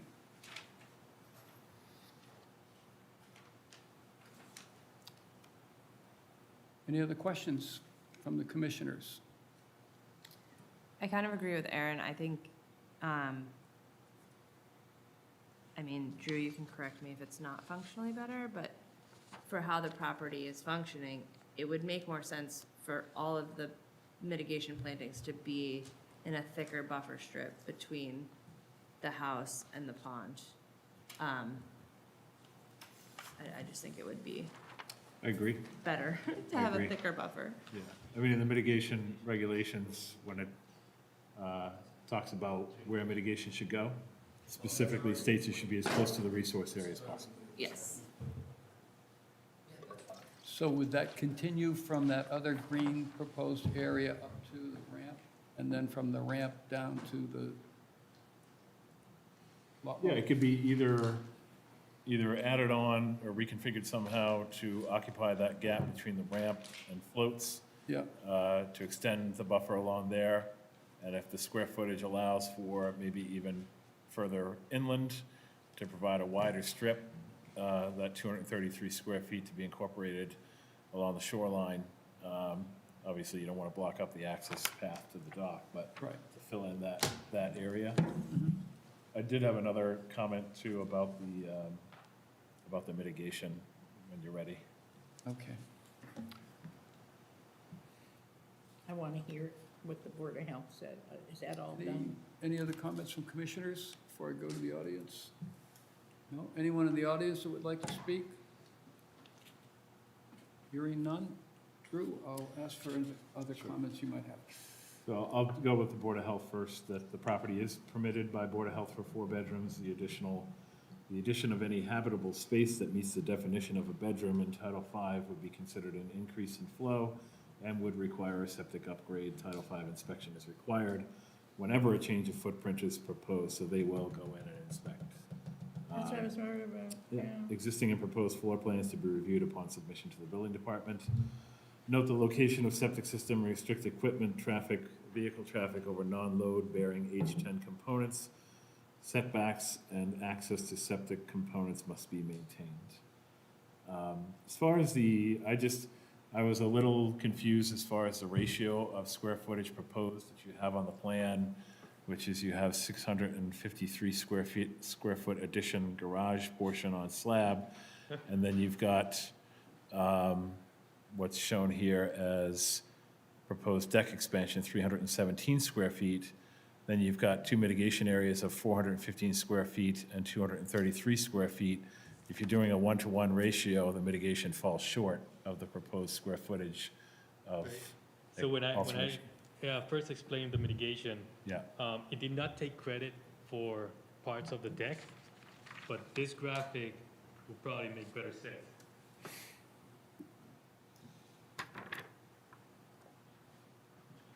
okay, so when you've got the arrow pointing to the deck saying 317 square feet, is that taking into account just the squared off areas? So it was squaring off the two corners of the deck, but if you see from an aerial view, Yep. half of that southern squaring of the deck, it's over a patio. So Right. there is already structure that should not be compensated in terms of mitigation because there's a see. patio that was permitted. Okay, So it's a deck over a patio, so, okay, so you're not, I understand, you're not, right, and then, that's not triggering mitigation because it's going right, over and existing. then we didn't calculate it like that. We calculated for mitigation, but it's not really. Okay, And then there's a little section that I have on that graphic that is kind of red. Yeah. There's a portion of existing decks, steps, that will no longer be steps because the steps are moving. right, So that's a credit that we didn't take in the calculations. okay, So yeah, the numbers did not kind of shive. right, okay, well, that clarifies it. Yeah. So, as far as the mitigation area off to the side, I mean, I understand about wanting to increase screening. I think that can be done outside of mitigation. The mitigation should be in accordance with Regulation 12, as close to the resource area as possible. So if there's opportunity to remove additional turf that leads up to the water to expand that buffer zone or lengthen it, that's where it should go. Yeah, I just talked to the applicant and he's good with that. So if Okay. you condition that section of 233 square foot mitigation to be Yep. reshifted closer to the pond, Yep. he's okay with that. Okay, great. No other comments? Thank you. What, Drew, I'm sorry, I'm sorry. Could you repeat that, the final couple of sentences from the Board of Health? Did they actually recommend that it be a condition put upon approval? No. They've accepted the application. They've accepted? Yep. Okay. Yep. Alex? I was just wondering, the plantings, oh, okay, it says 3 feet on center, never mind. Okay, I guess we're good then. All right. I would accept a motion on this notice of intent, if there is one. So to be clear, it'd be to close the issue, and there's no conditions, like even for the mitigation monitoring or anything? Yes, I do recommend a 2-year signed mitigation monitoring contract with a qualified professional. 2-year, yep. And the Board of Health concerns are closed? Yeah. Okay. Yep. There's no need for additional conditioning for Board of Health. Okay, then I would make a motion to close an issue for Wayne P. Pacheco and Leanne J. Fitzgerald at 2 Sunset Circle, with the condition of a 2-year signed mitigation contract with a mitigation professional. I'll second. Thank you. I would just ask that there be an amendment to that motion to include this mitigation area to be moved closer to the shoreline. Yes. Okay, Yes, with that amendment. we're going to change the mitigation area from the way it's presented on the plan to have it run parallel with the shoreline. Yeah. Okay with that? Yes. Yes. Any other discussion on the amended motion that's now on the table? Charlie, you okay? Okay, All right. Okay, then, I will entertain, or I will call for a vote. Brian? Yes. Thank you. Alex? Yes. Thank you. Marjorie? Yes? Thanks. Charlie? yes. Thank you, Charlie. I vote yes as well. Motion carries. Thank you, Ralph. Thank you. Thanks.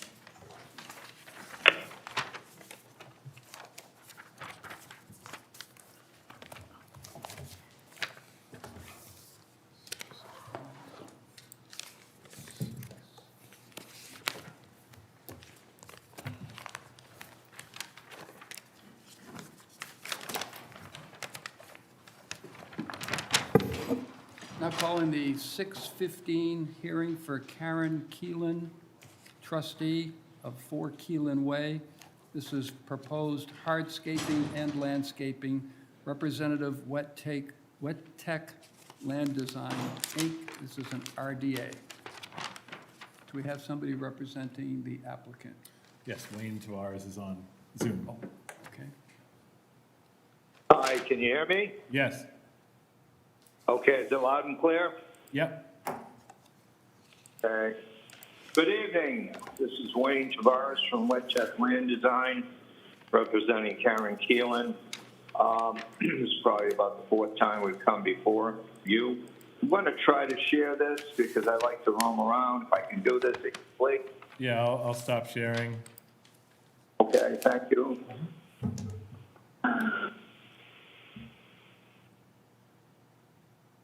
Am I sharing? You are. Fantastic. Okay. Joe and I have been over this project a number of times for different issues, and I had mentioned to him the fact that Karen didn't want to do perimeter landscape around the house. So we agreed that it was enough for an RDA. So let's see. So what we're doing is we're finishing off the landscape. This is all based on a survey that we used for 2 different vista prunings. One got flip-flopped to the other side. The dark area here, if you can see my arrow, is the new vista pruning. We also obtained a dock permit.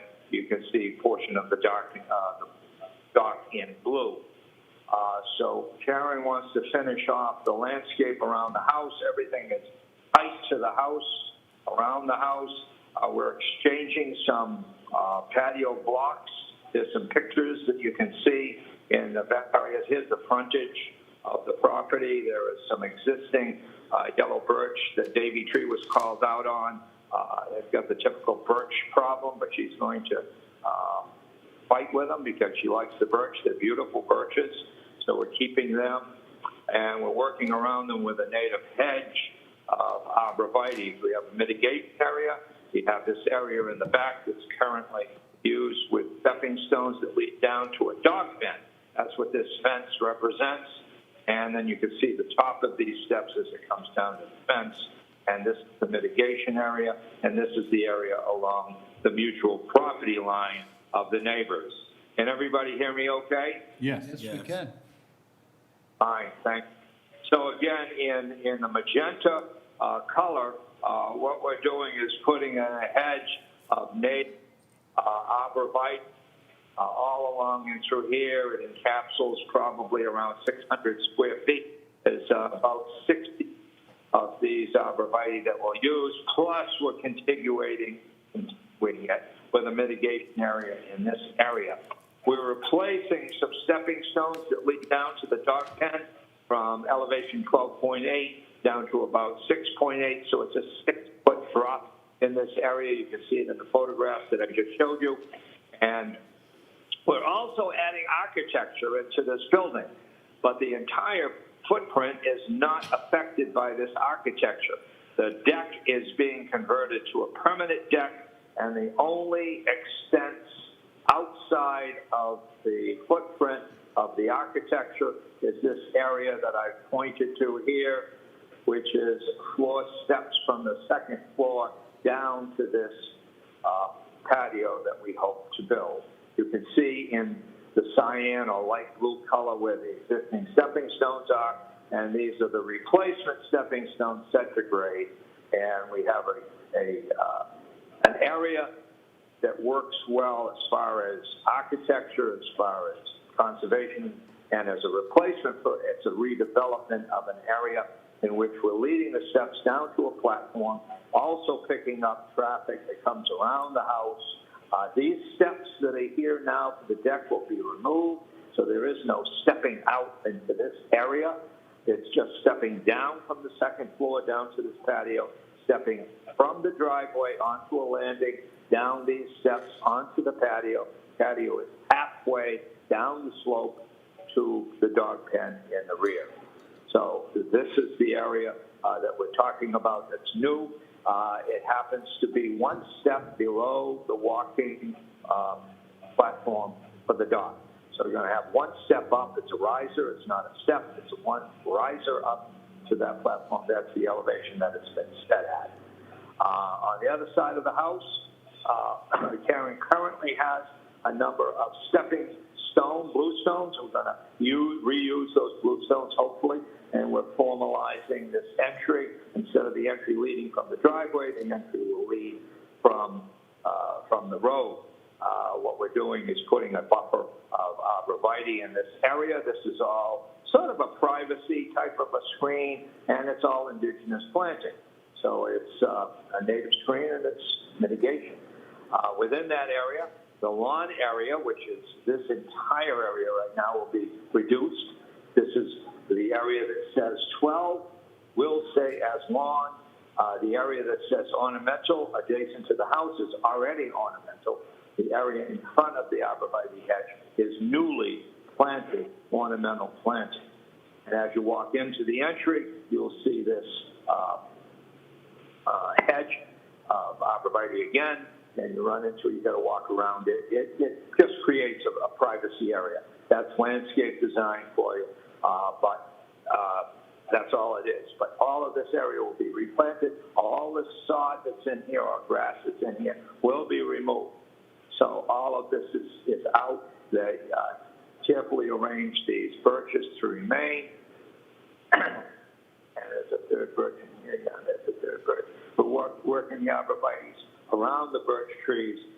We have a lot of infrastructure there too. We've got to watch out for the septic system that's in here, septic tank.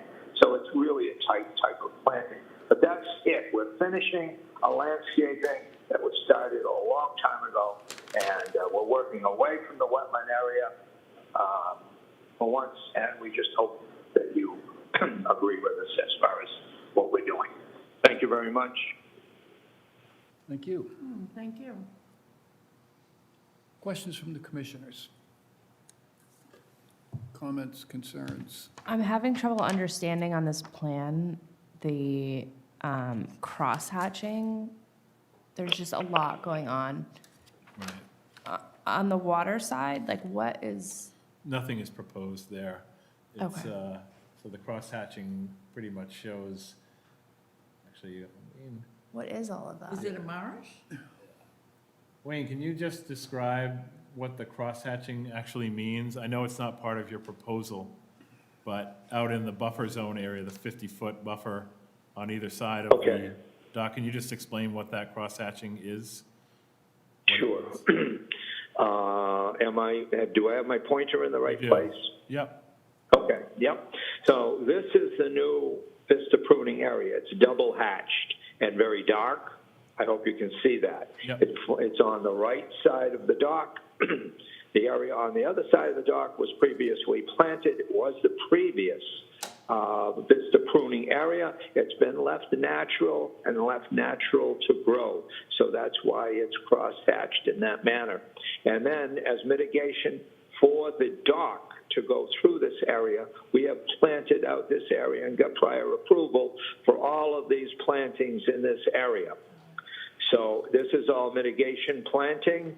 This is mitigation planting. I was hoping to differentiate the colors and the hatching so that this would fall in the background. And I'm hoping that this is existing planting. These are inkberries and bayberries. They're all staying. Nothing is moving to the right side of this line. Now, from the right side down this line to the property line, to the right-hand side, nothing is moving. In fact, in this gray area, right in here, this also is remaining. So the only thing that's being done new is in the color of the magenta, here with a hedge, here with a walk, here with a landing platform that separates and ties in grades of the new addition to the house and the new dock, the old dock now, it's already in. And then as we go around the house, of course, we start here at the road and we have an entry and a hedge. I think we got it. And the hedge. We got it. Yep. Yep, thank Okay, you. sorry. Mitigation, there's more mitigation on this side Yep. as well. Okay, Great. Okay, thank you. thank you. Sorry.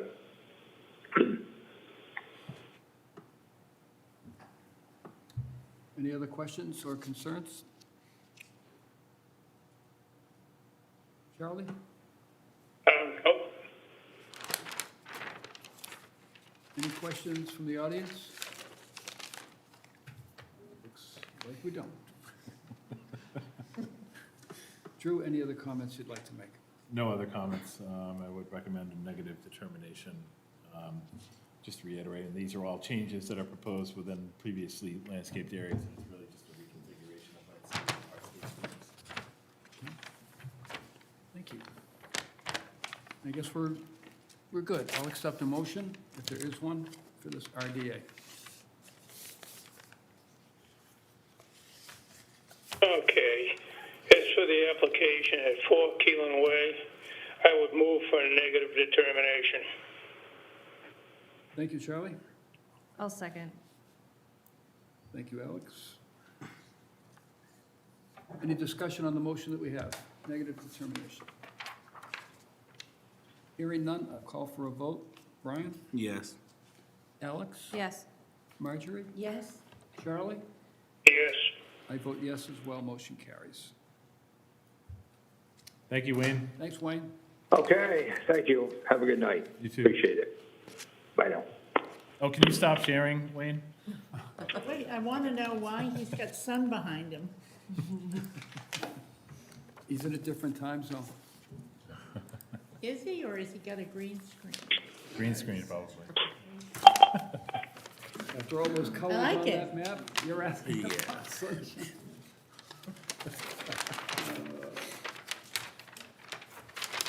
All right. Okay. This next one is also been continued. Date and time. Now calling the 6:18 hearing for Paul J. and Catherine M. Thurston, 25 Maneshma Road, proposed construction of an in-ground pool, hardscaping, and landscaping. Representative Flaherty and Stefani. This is a notice of intent. We have a request from the applicant for a continuance, and that And would this would be be continued to January 12th at 6:12 PM. January 12th at, what was that time again, Drew? 6:12 PM. 6:12. Is there a motion to continue this hearing?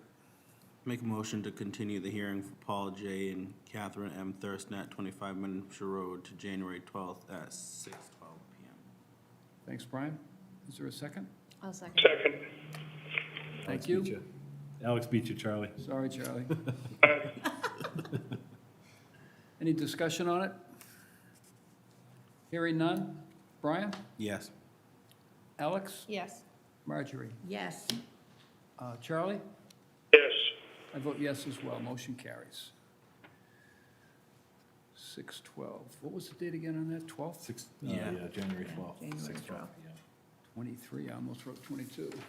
Okay.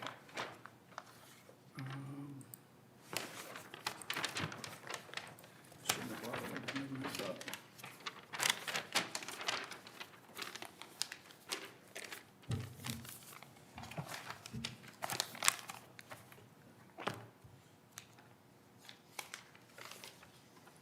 Now calling the 6:21 hearing for William D. Cotter, 383 Mashpee Neck Road, proposed Title V septic system, hardscaping and landscaping, Representative Engineering Works Incorporated. This is an RDA. Thank you so much. Very patient man. That's different than this one? We can share. Oh, yeah, that's fine. Yeah. Share. We had a better showing tonight than I had guessed. Actually, we're making good time. Okay. Paul, Well, you're supposed to be Kidding when you said 8:30. There was a typo that did jump out on me when I was looking at this, but we can take care The of it. row. Yes. So anyways, my name is Peter McEntee with Engineering Works, representing Bill Cotter. The primary objective here is to replace the substandard system that's in the ground to a system, elite septic system that conforms to the current code, Title V. We're not looking for any variances to the regulations, but in addition to the septic system, the owner wanted to show a proposed patio and a driveway with suitable access off of Mashpee Neck Road instead of sort of the substandard driveway that's up off of Captain's Row. And we are planning on, with the revised plan, setting aside 20% of the area that's going to be left in this natural state. The land is in land subject to coastal storm flowage, AE zone, bordering on a VE zone, and the 100-foot buffer to the wetland associated with Shoestring Bay comes into the east side of the property, about 20 feet.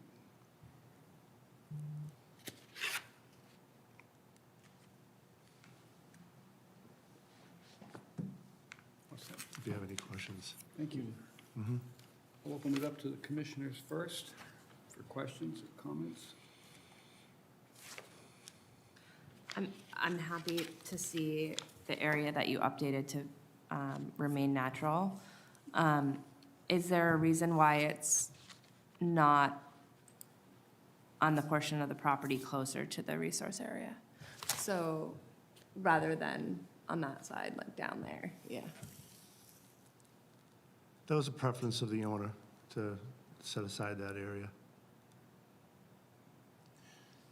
It is divided by Mashpee Neck Road, so there is no direct connection to any other. Just We've got the wetland over flood here, zone, and though. Mashpee Neck Road cutting across. Actually, here, there is some vegetation on the neighboring lot that, there's no guarantee that it's going to remain, you know, Right. depending on if they're gonna propose something or not, but, yeah, I mean, it could be here too, but it's not really connected to anything other than the road here. Right, but you've got the velocity zone in the bottom corner. And here, this is a developed lot that was recently approved, 48 Captain's Row.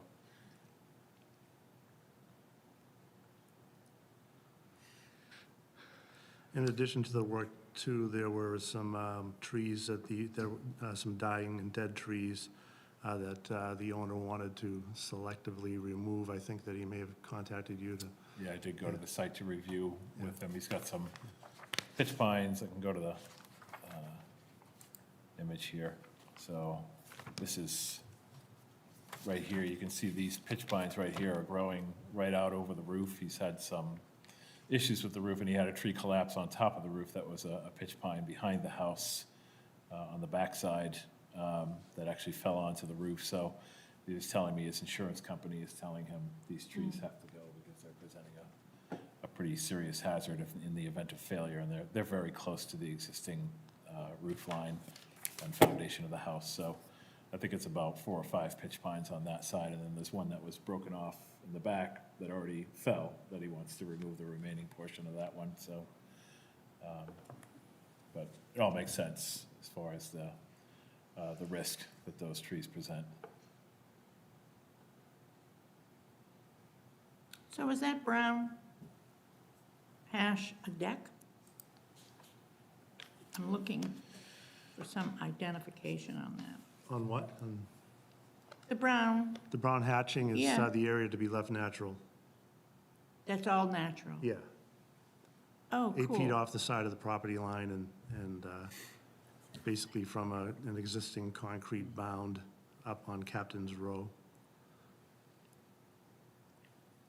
And the concrete comes in with that little X's? There's a concrete bound, it's a square black, Oh, I see. yeah. Yep. And the work limit will be along that boundary, but extending to the house. Mhm. What material is the proposed driveway? That was going to be left to your discretion, it was as approved. Okay. Pervious would be good, because there's been a lot of stormwater management work along this section of Mashpee Neck Road, so anything that doesn't contribute to the runoff Yeah, onto the right, road would be yeah. beneficial. Yeah, Yeah.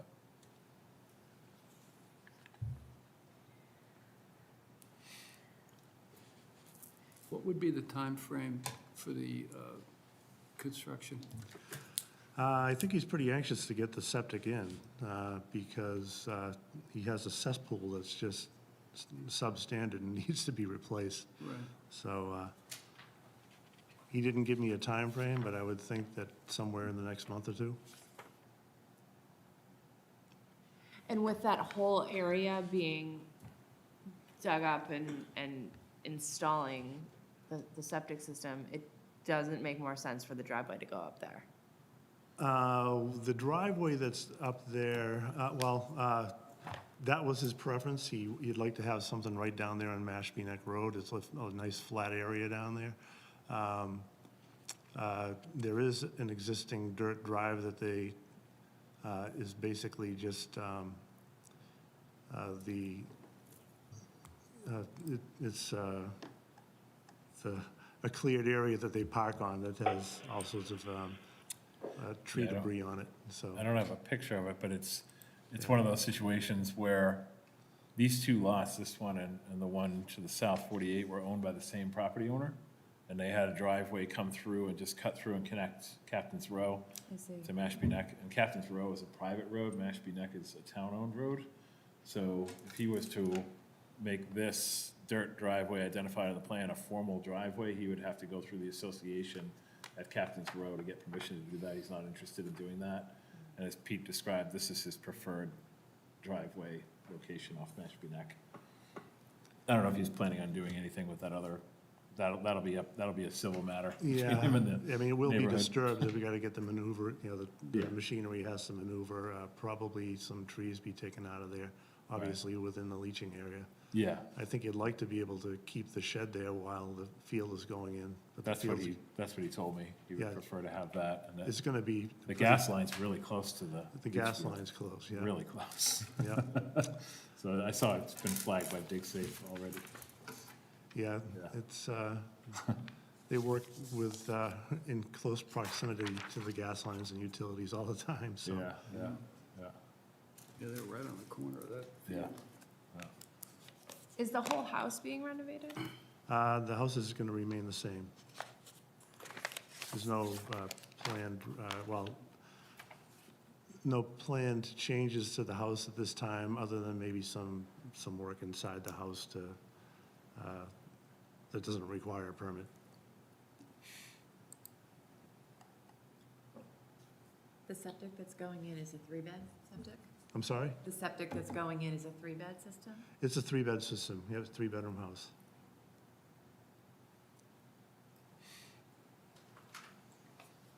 And not that I would expect you to answer this, but I'm going to ask the question. Does the Phase 1 sewer project come down to this point, or no? Phase 2 does. Phase 2 does? Phase 2 is that entire subdivision off of Captain's Row. So that is identified as Phase 2. And is it mandatory to tie in to the pipe once it goes by? I'm not certain. once, I mean, I can't speak to phase two because it's still very much It's still, yeah, kind conceptual of a cloud. phase right now. But, I mean, for phase one, which is underway, everyone identified every property and is required to tie into the, Right. yeah, with the sewering. Yeah. The, Be any different for phase two? Right.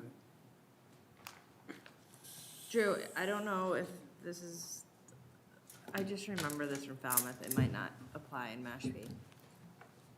If you did updates to the house above a certain percentage when it's in the flood zone, it then had to be raised, the house then, the first level of the house had to be raised. Is that in Mashpee too?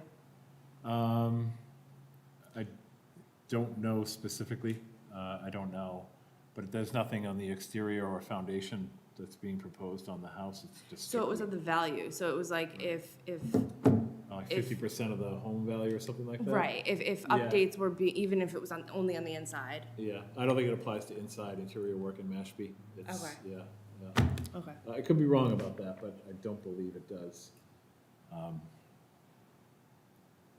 But, I mean, Yeah, that's a my, zoning. the regs are consideration. all like Yeah, I know. blending. But when he says he could be wrong, it's highly unlikely. I agree, just I know, wanted to- that's why I asked him, I defer. Yeah, I doubt it. I doubt it includes interior. I'm just curious, is there a grandfather clause once we get to the sewer? EIA, and everybody will have to do it. Is there a grandfather clause, for example, of somebody who's already just put in a new, Not that I'm aware of. no? No, it's kind of the risk you take by. It is, I mean, right? it is, phase two could be a good 10 years away for all. It could be, yeah. So. And it is accessible. Yeah, and it is accessible, so getting it upgraded now. You gotta do it. Even in lieu of the sewering is still That's right. something that's, needs to be done, so. So assuming a fairly lengthy period of time before phase two would come in and allow this property to tie into it, why not consider an IA system? Well, because the system is conforming to the current regulations. So if that, the regulations that are being proposed by the state come into effect and it becomes a requirement that they put an innovative technology in, I've proposed a dual compartment tank, two-compartment tank, so that it could be retrofitted to put a sledgehammer in that would be an IA system, but I don't think the owner prefers to have that additional cost at this time, but he'll be set up so that if it becomes mandatory, he'll be all set to put it in, without taking the tank out and putting a whole new unit in the ground. So you've got the two compartments in there to allow, The addition of a upgrade. component that would provide some treatment.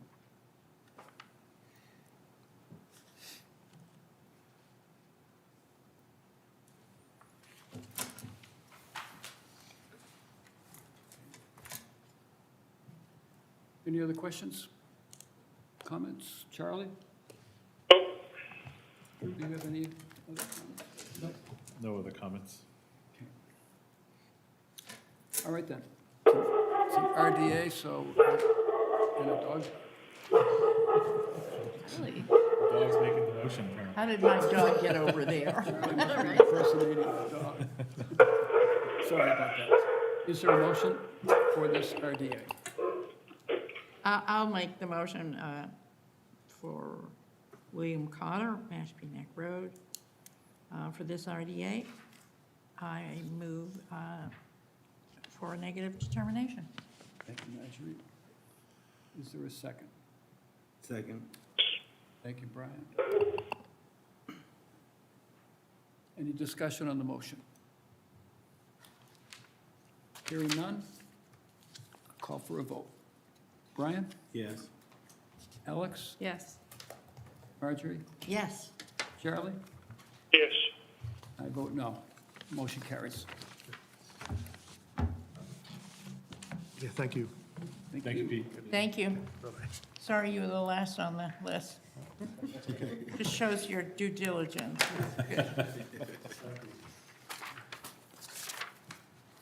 I think we made it through the hearings. I have a question, procedurally speaking.